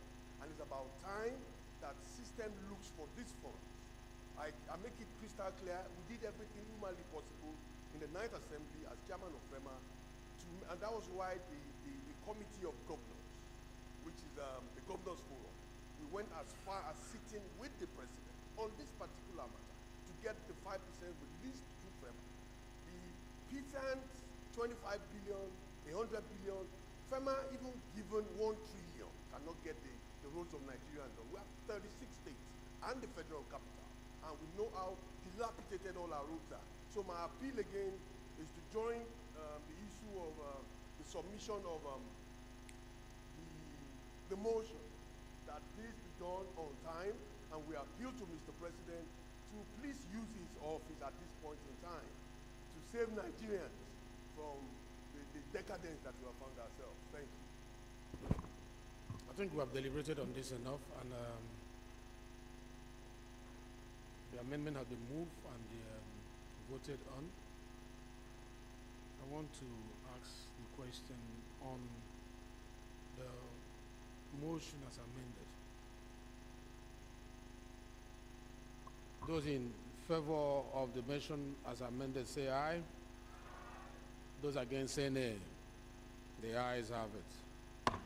This motion is referred to committees on Federal Road Maintenance Agency, Finance, as well as Works and Legislative Compliance. And I must say that the concerns of all the members of the Parliament here in the House of Representatives is to the effect that our infrastructure, according to Honorable Jimmy, when he made his quote, that it leads to our development. If we can develop our infrastructure, it will enhance our growth as a nation. The 18th order of the day is a motion on the need for the Federal Civil Service to establish Independent Health Maintenance Organization, the HMO, standing in the name of Honorable Adedayo Adesola Samuel. Honorable Samuel is invited to move the motion if he's in the House. All right, Honorable Speaker, and my esteemed colleagues, my name is Dr. Adesola Adedayo. I am from Apapa Federal Constituency. I'm from Lagos State, the 5th largest economy in Black Africa. I rise this afternoon to move a motion on the need for the Federal Civil Service to establish Independent Health Management Organization, HMO. The House notes that the National Health Insurance Scheme Act 2004 was repealed and established the National Health Insurance Authority, NHIA, in 2022 to serve as a regulatory body for health insurance schemes. The House also notes that the health maintenance organizations are mandated to act as intermediaries between hospitals and healthcare providers operating under the regulatory authority of the National Health Insurance Authority, NHIA. Aware that the National Health Insurance Authority manages the premium contributions of federal civil servants, acting as both the health maintenance organization and the insurance provider, observes that the Federal Civil Service is the only federal institution without its own health maintenance organization. Unlike other federal institutions like the Nigerian Armed Forces, the police, the customs, and immigration.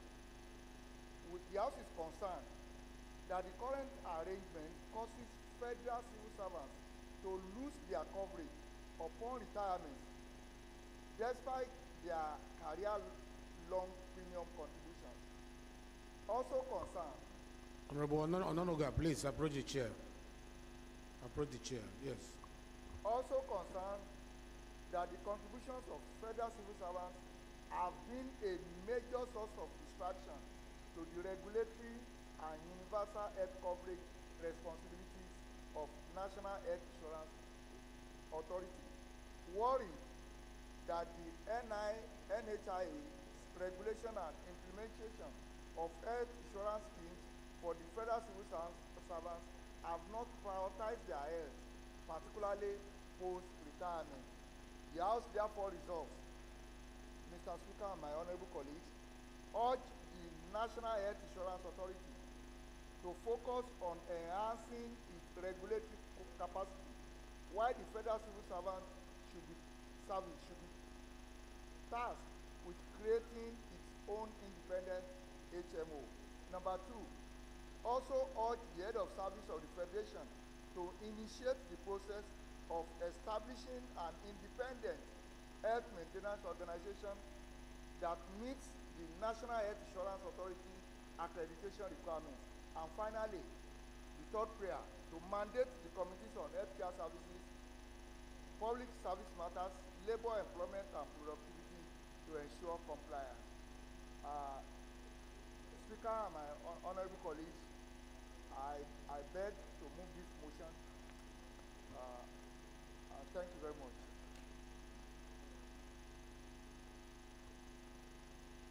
Honorable Shagaya. Thank you, Mr. Speaker. Honorable colleagues, I remain Honorable Mukhtar Tolani Shagaya, representing Nigerians starting from Ilorin West, Asa Federal Constituency of Kwara State. Mr. Speaker, I rise to second the motion as ably moved by my senior brother. I so second. Those in support of this motion say aye. Those against say nay. The ayes have it. The motion is referred to Committee on Health Services, Public Service Matters, and Labor, Employment, and Productivity. Honorable colleagues, the 19th order of the day is consideration of 6 reports, standing in the name of the House Leader. The Leader will move for the consideration. Leader, please.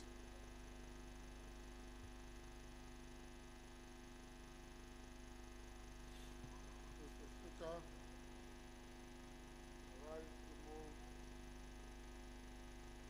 that the bill for an act to amend the Federal Medical Centers Act and establish Federal Medical Center of Igwe and for related matters SB 172, and a bill for an act to amend the Federal Colleges of Education Act, CAP F8, Laws of the Federation of Nigeria 2004, to establish Federal College of Education, Mutumbi, Taraba State, and for related matters HB 494, and the bill for an act to amend the Agricultural Research Council of Nigeria Act, CAP A12, Laws of the Federation of Nigeria 2004, and establish Federal College of Horticulture, Okigwe, and for related matters HB 171, considered by the Committee of the Whole.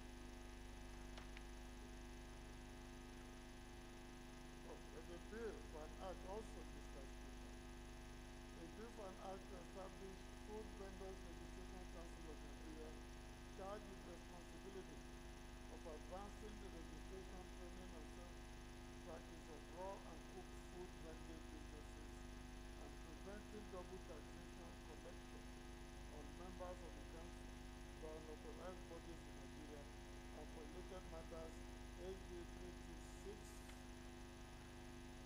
and a bill for an act to establish National Assembly Budget and Research Office, which provides the National Assembly with objective, timely, and non-partisan analysis needed for economic and budget decisions on related matters, HB 600, and finally a bill for an act to establish the Nigeria Hunters and Forest Security Services to prevent and combat forest crime and enhance security within Nigerian forests and related matters, HB 90, also to be considered by committee of the mayor.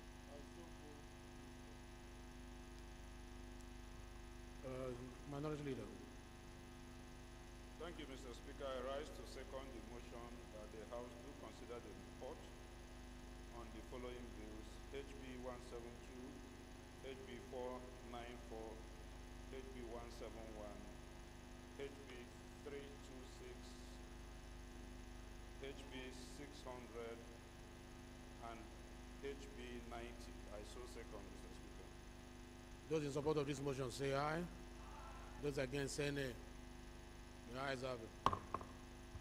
The 20th order of the day is consideration of reports of the Ad hoc Committee on International Boundary Disputes between Nigeria and Cameroon on the need to locate Pillar 113A, the demarcation and or ceding of Danere and Biajua communities of Boki local government area, Cross River State, and Sena Kamele area of Michika local government area of Adamawa State. Honorable members will recall that the report was laid on Tuesday, 24th October 2023. Honorable Awaji Inombek Abiante will move for its consideration. Honorable Abiante, please. Thank you very much, Right Honorable Speaker. My very distinguished colleagues, I remain Awaji Inombek Dagomie Abiante. I represent Andoni Bobo, Gora Federal Constituency, Mr. Speaker. I rise to move that the report of the Ad hoc Committee on International Boundary Disputes between Nigeria and Cameroon on the need to locate Pillar 113A in the demarcation and or ceding of Danare and Biajua community of Boki local government area of Cross River State and Sina Kamale area of Michika local government area of Adamawa State, and approve the recommendations herein be considered. Thank you. Any seconder to this motion? Yes, Malabite.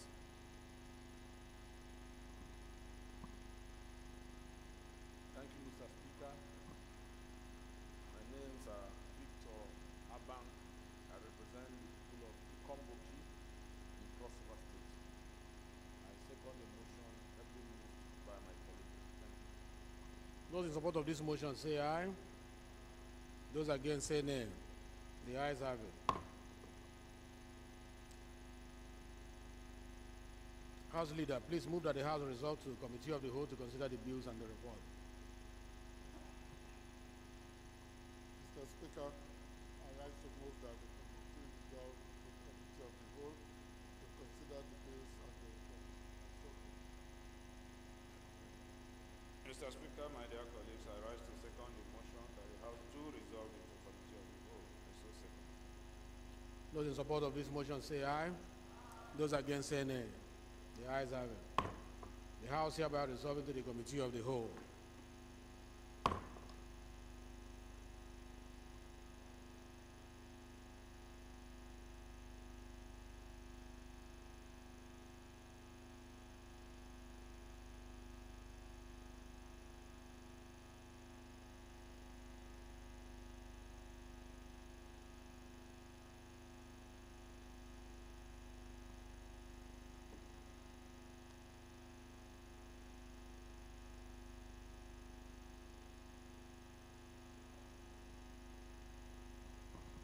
Honorable colleagues, the first bill to be considered is for an act to amend the Federal Medical Centers Act and establish Federal Medical Center of Kigwe and for related matters. I invite the leader to give the synopsis of the bill. Leader, please make it brief. Mr. Speaker,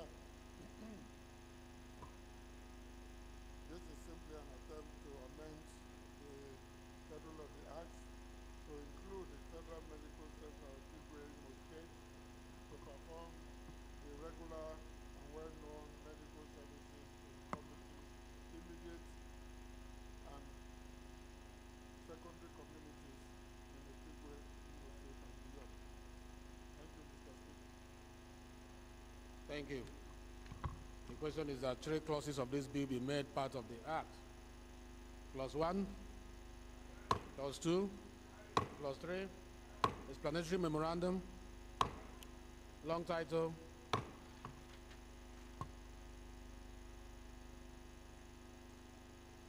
the second bill to be considered is for an act to amend the Federal Colleges of Education Act, F8, Laws of the Federation of Nigeria, 2004, to establish Federal Colleges of Education, Mutum, BU, Taraba State, and for related matters, I invite the leader to give the synopsis of the bill. Just like before, as brief as possible. Mr. Speaker, this is a bill to amend the Federal Colleges of Education Act, the Principal Act, to include Federal College of Education, Mutum, BU, Taraba State, as usual, to provide education for the city and members. Thank you. The question is that 3 clauses be made part of the bill. Clause 1, Clause 2, Clause 3, explanatory memorandum, long title,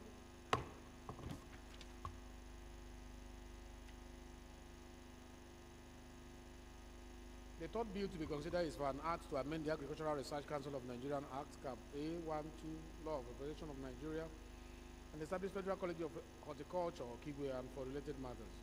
I invite the leader to give the synopsis of the bill. Thank you, Mr. Speaker.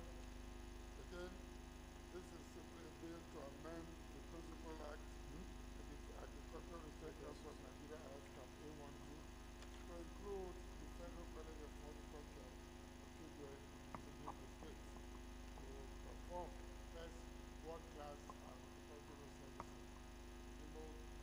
Thank you, Mr. Speaker.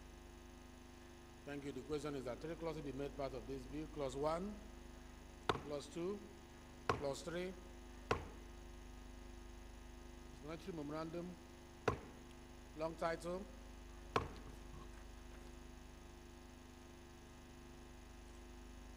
the fourth bill to be considered is for an act to establish Food Vendors Registration Council of Nigeria charged with the responsibility of advancing the registration, training, and safe practice of raw and cooked food vending businesses, and preventing double taxation collection on members of the council by unauthorized bodies in Nigeria and for related matters.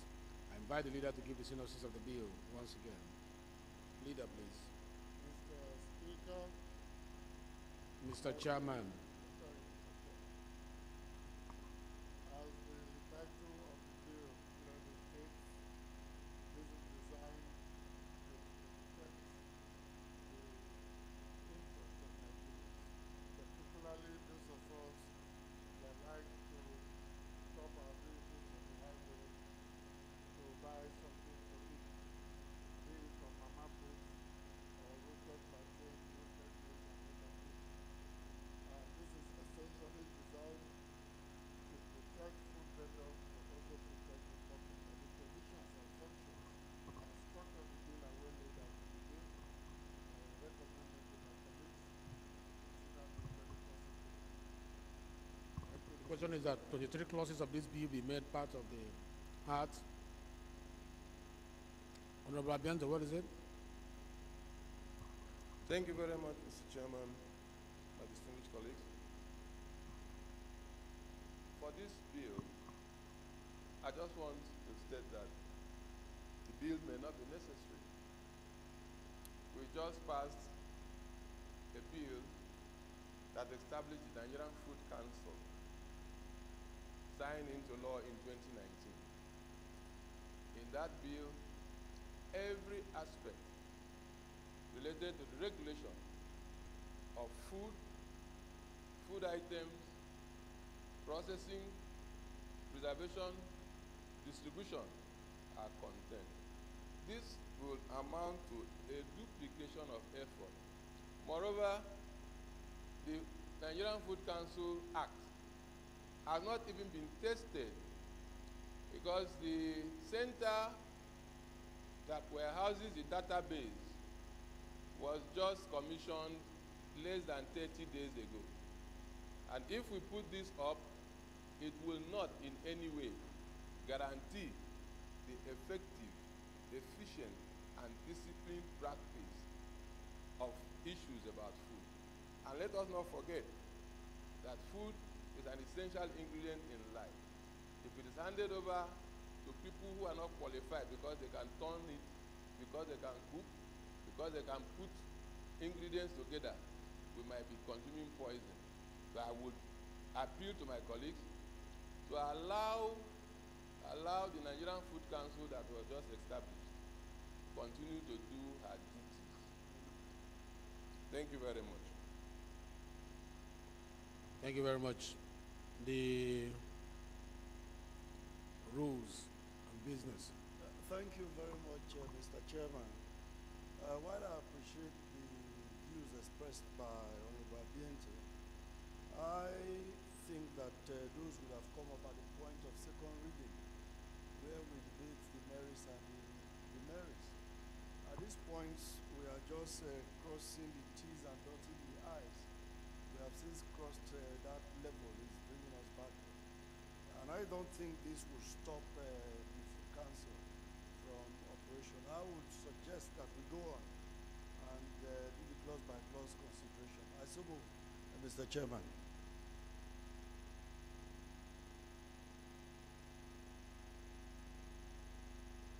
I think in law we say equity is the vigilant, not the indolent. We have a procedure in this house when general principles of a bill is debated. Opportunity is given to everybody to canvass their opinion. Once we pass that, as the chairman said, of rules and business, once we pass that second reading, it goes further to the committee level, where you have another opportunity to contribute to that bill. And it is at that particular point that they arrange for public hearing. During the public hearing, you have another opportunity to canvass your opinion. If you did not observe all these opportunities and you wait till consideration of report time, it is like wasting the time of the parliament. A lot of resources has gone into preparing this bill to this level. So I want to say you are ruled out of order. You are ruled out of order. So, like I said before, is 23 clauses to be made part of this act. Clause 1, Clause 2, Clause 3, Clause 4, Clause 5, Clause 6, Clause 7, Clause 8, Clause 9, Clause 10, 10 to 15, 15 to 20, 20 to 23, 20 to 23, first schedule, second schedule. Yes, Mr. Chairman. Explanatory memorandum. Mr. Chairman. Yes, please. Mr. Chairman, it's just for the Secretariat. First schedule. It's just for the Secretariat to know. This is not yet an act. Yes. So that they will not make the mistake of communicating this bill as an act. Yes. Because there's a preponderance of acts in this document. It's not yet an act, but they are referring to it as an act. They refer it to an act. It becomes an act after it's passed. Has it been passed? At the moment now, has it been passed? So can you go to the subhead, the heading of that bill? It says a bill for an act. So it's a bill that is becoming an act, and this is the process for it to become an act. And you know it. Mr. Chairman, this is a bill. Yes. Huh? Yes. If we go through it, it's being referred as an act.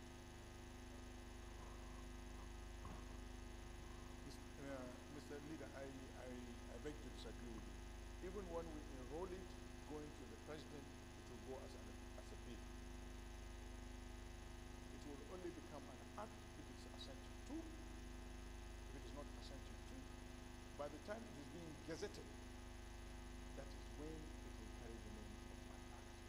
If we are communicating this document to the president, we have done this for quite some. I just want us to be free from making some errors where they will return it. Those who don't like it there, they will return it because of these errors. It's just for them to clean it up properly. It's just, mine is just guidance. I'm sure they must have seen the mistakes. I think I agree with you. I agree with you to the extent that referring to this piece of document as an act at the moment, for example, if you go to page 9 and you go to paragraph 2,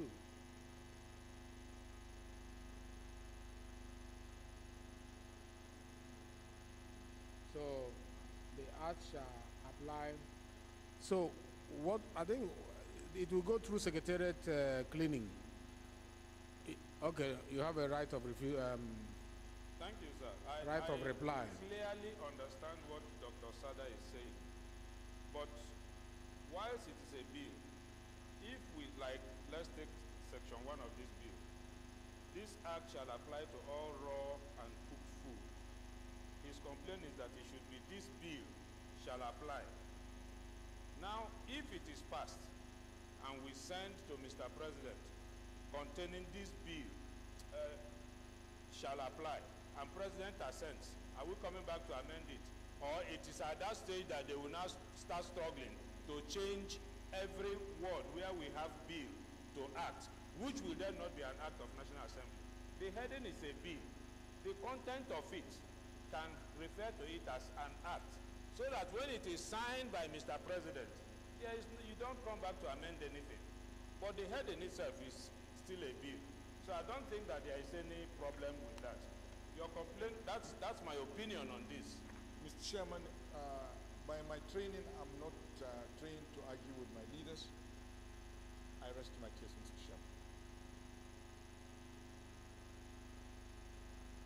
On this issue? Yes, please. Okay. Just institutional memory, Mr. Chairman. Mr. Chairman, I am very happy that you were the spokesperson for this House of Representatives in the 9th Assembly. And you will also recall that bills at this level have been stepped down just to correct lettering. It has been stepped down. But whatever we pass is what should go out. If we continue to leave the opportunity for people to clean Are you referring to this one? Several bills, sir. You were the spokesperson. Are you referring to this bill? One of such bills, Mr. Chairman, sir, has to do with the extension of service year for members. It failed at the point of consideration, Mr. Chairman. So for the Chairman Rules and Business to say, because we have gotten to this point, we cannot. I think that is it failed. No, Mr. Chairman, you will not defend him. I heard what he said. And it was based on what he said that you ruled. That is erroneous, Mr. Chairman. So if a bill has managed whichever way and has gotten to this point, even if it's a duplicated bill, you will pass it because it has got to the point of consideration. If it is in contradiction or in conflict with the Constitution and has managed one way or another to get to this point, it will be considered because it has got to this point. Mr. Chairman, that is not the procedure. At this level of consideration, we don't debate general principles of the bill. This is our law. We can't change it. You were here when we were amending our house rule. If you had any issue with that, you would have brought it up at that time. It's our law. Look at your standing orders. You can't invent a new one and impose on the house. If you have been doing it before, it was ultra vires, the mandate of the Consideration Committee. But now we are going according to the letters that we all accepted as the guiding principles for our relationship here, our procedures here. So that it happened before and it was a wrong precedent. I am chairing the committee of the whole now. It must be done according to the books. General principle of the bills are not debated at the point of consideration. That is why we encourage members to sit here during second hearing. Because members don't sit during second hearing and they just gather during consideration to kill bills when the parliament must have spent a lot of money getting it to that stage. That should not be encouraged. Thank you very much. So the issue of bill or act, I think all this will go through cleaning before the final one goes in for gazetting. So I don't think such secretarial errors or mistakes will affect the bill in total. So we'll move ahead. So long title. You have issue on the long title, okay?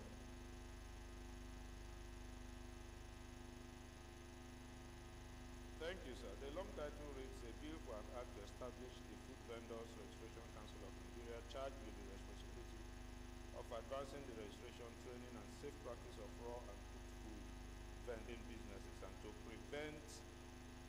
prevent double taxation collection on members of the council by unauthorized bodies.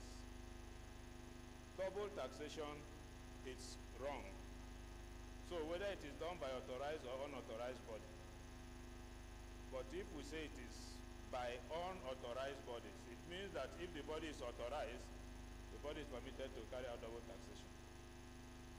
So you want to amend it to stop at double taxation? Yes, sir. I think I agree with you. Double taxation on The other one is Yes, superfluous. sir. Because it should stop at council. Or members of the council. Yes, sir. So from by unauthorized bodies in Nigeria, we should delete it. Carried on long title. The gavel has gone down on that long title. Okay.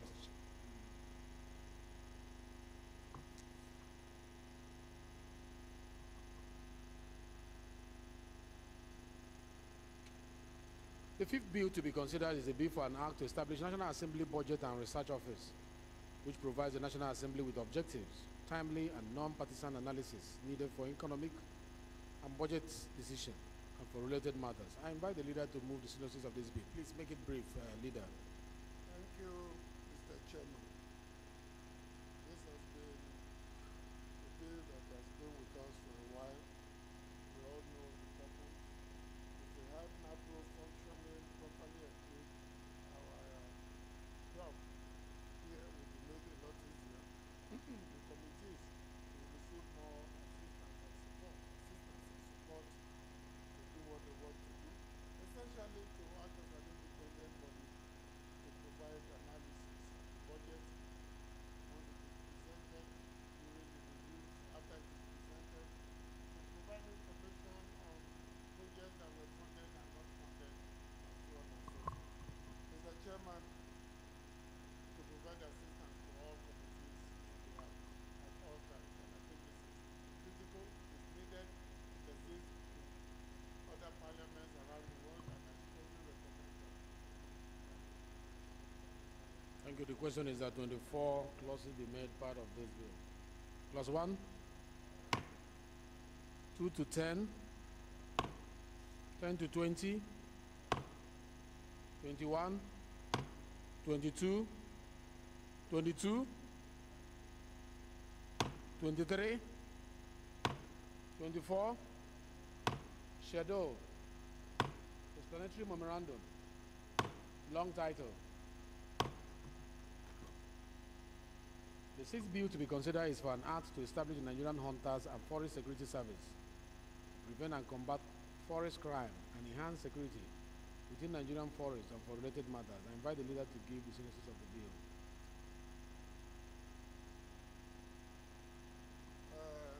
Mr. Chairman, as a hunter myself, and a member of the Hunters Association in my own local government, I can appreciate the importance of this bill. We also know that in recent times, hunters have been of invaluable assistance to the security agencies. But I recall that when a plane crashed in Cross River State, neither the Navy nor the that found the crash aircraft. So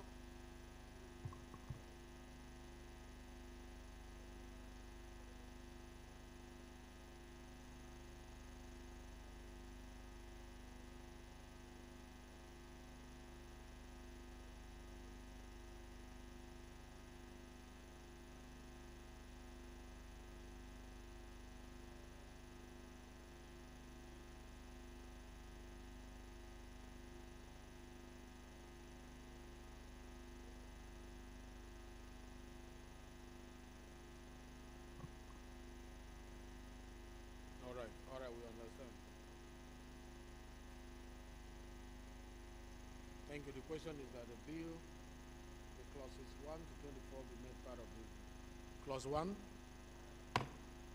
2 to 10, 10 to 15, 16, 17 to 20, 20 to 24, schedules, explanatory memorandum, long title.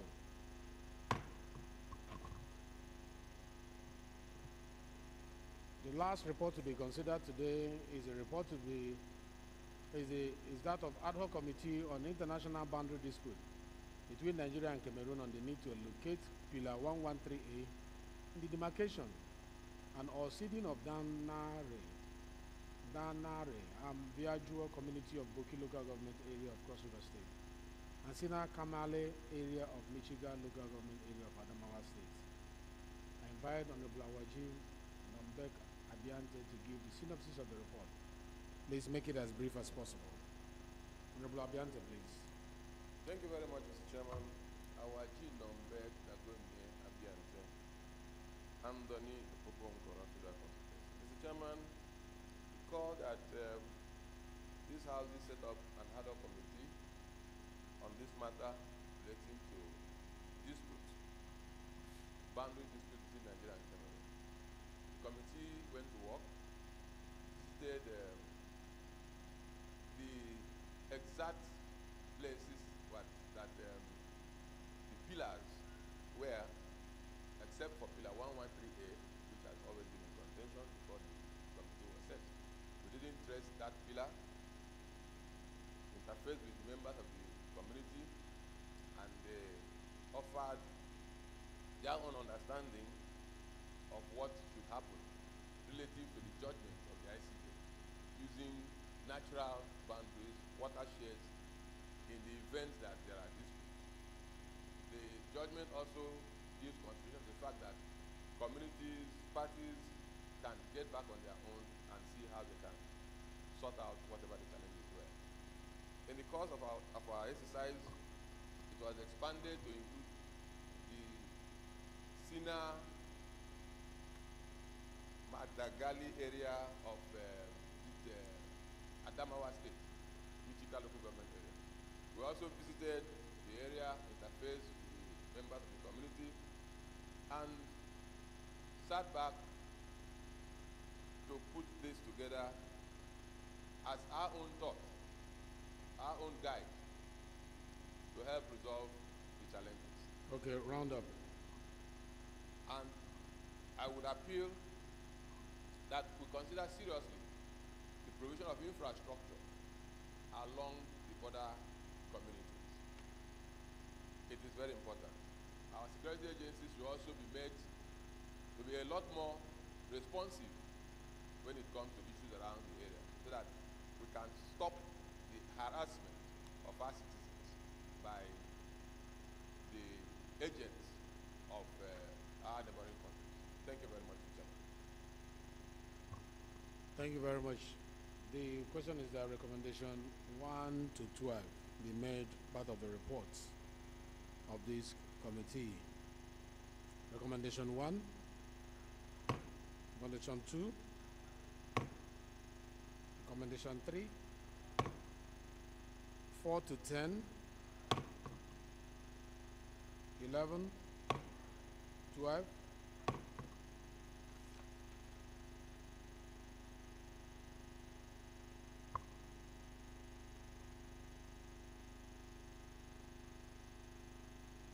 House Leader moved that we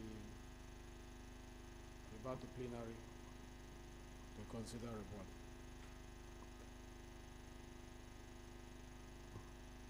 Mr. Chairman, I rise to take the right to present plenary and the chairman to give report to the House. Minority Leader, second, please. Thank you, Mr. Chairman. I rise to second the motion that the House revert back to plenary. Also second. The House hereby reverts to plenary.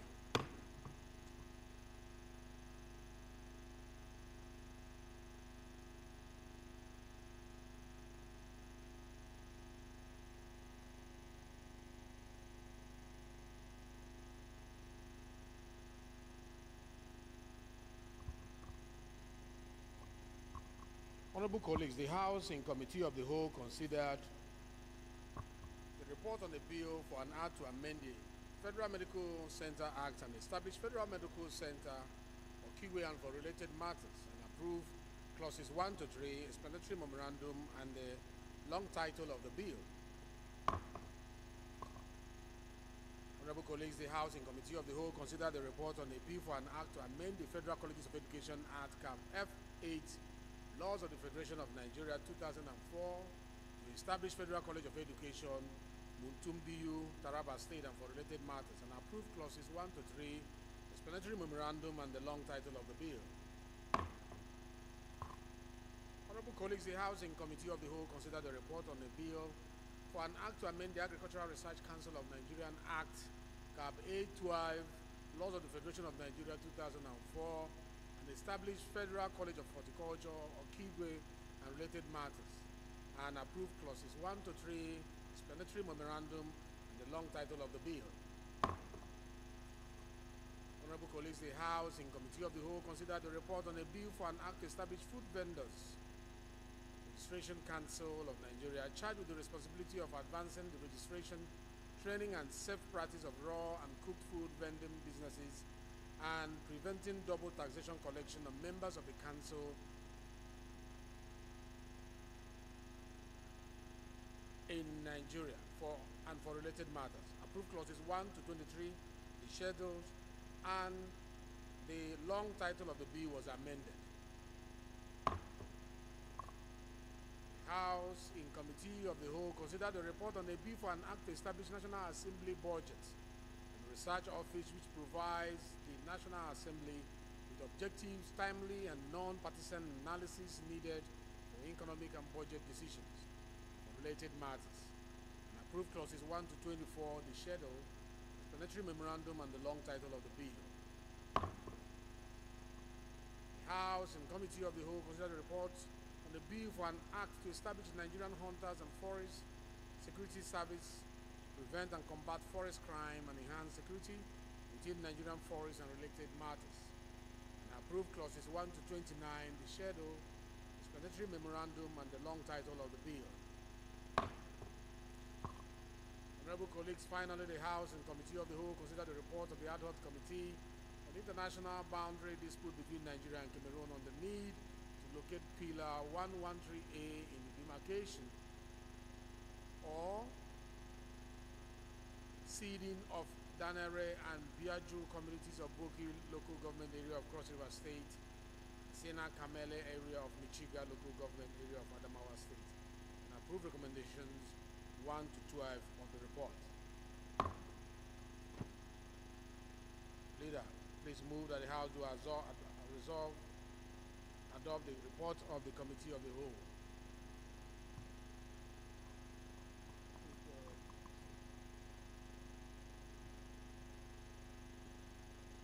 Mr. Speaker, because our rules did not provide what I'm going to say, but let me appeal to the chair, to the speaker. This kind of reports, Mr. Speaker, should be immediately communicated to the government. It's very, very important report, and I'm sure at the executive level they have not conducted a thorough investigation. It will help the country, and then the people, the communities that are engaged into this kind of squabble along those borders will know that the National Assembly has done something, and then it will serve as a wake-up call on the government. It will be nice if the leadership will instruct this report be communicated to the government immediately. Thank you, Mr. Speaker. Yeah, let the House would like to rule that legislative compliance should step in immediately and make sure there is an immediate communication, the resolution of this all-important committee to the executive as quickly as possible. Leader, please move that we adopt. I rise to move that the House do adopt the report from the Committee of the Whole Assembly efficiently and effectively presented by Mr. Leader. Mr. Speaker, my dear colleagues, I rise to second the motion as moved by the House Leader. I so second. Those in favor of adoption of the report say aye. Those against say nay. The ayes have it. Now I invite the House Leader to move that the House do adjourn till tomorrow 11 o'clock. House Leader, please. Mr. Speaker, Julius Inhombere, Owan Federal Constituency, and your state, the heartbeat of the nation. Arise to move that having concluded the business of the day and exhausted all items on the order paper, within time that the House do adjourn.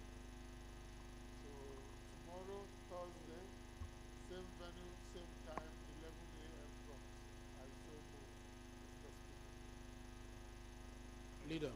Mr. Speaker, my dear colleagues, I rise to second the motion that the House do stand adjourned to tomorrow. I so second. Before I ask the question, I want to appreciate you despite the hectic job you are doing with the budget. You still find time to come to plenary. Some of those who are not here are busy with committee job.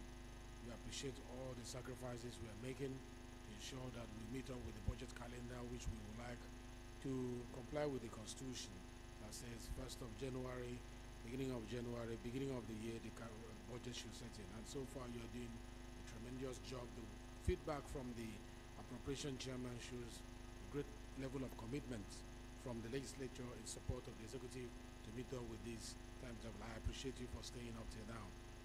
And I ask the question, those in support, that the House do adjourn till tomorrow 11 o'clock, say aye. Those against say nay. The ayes have it.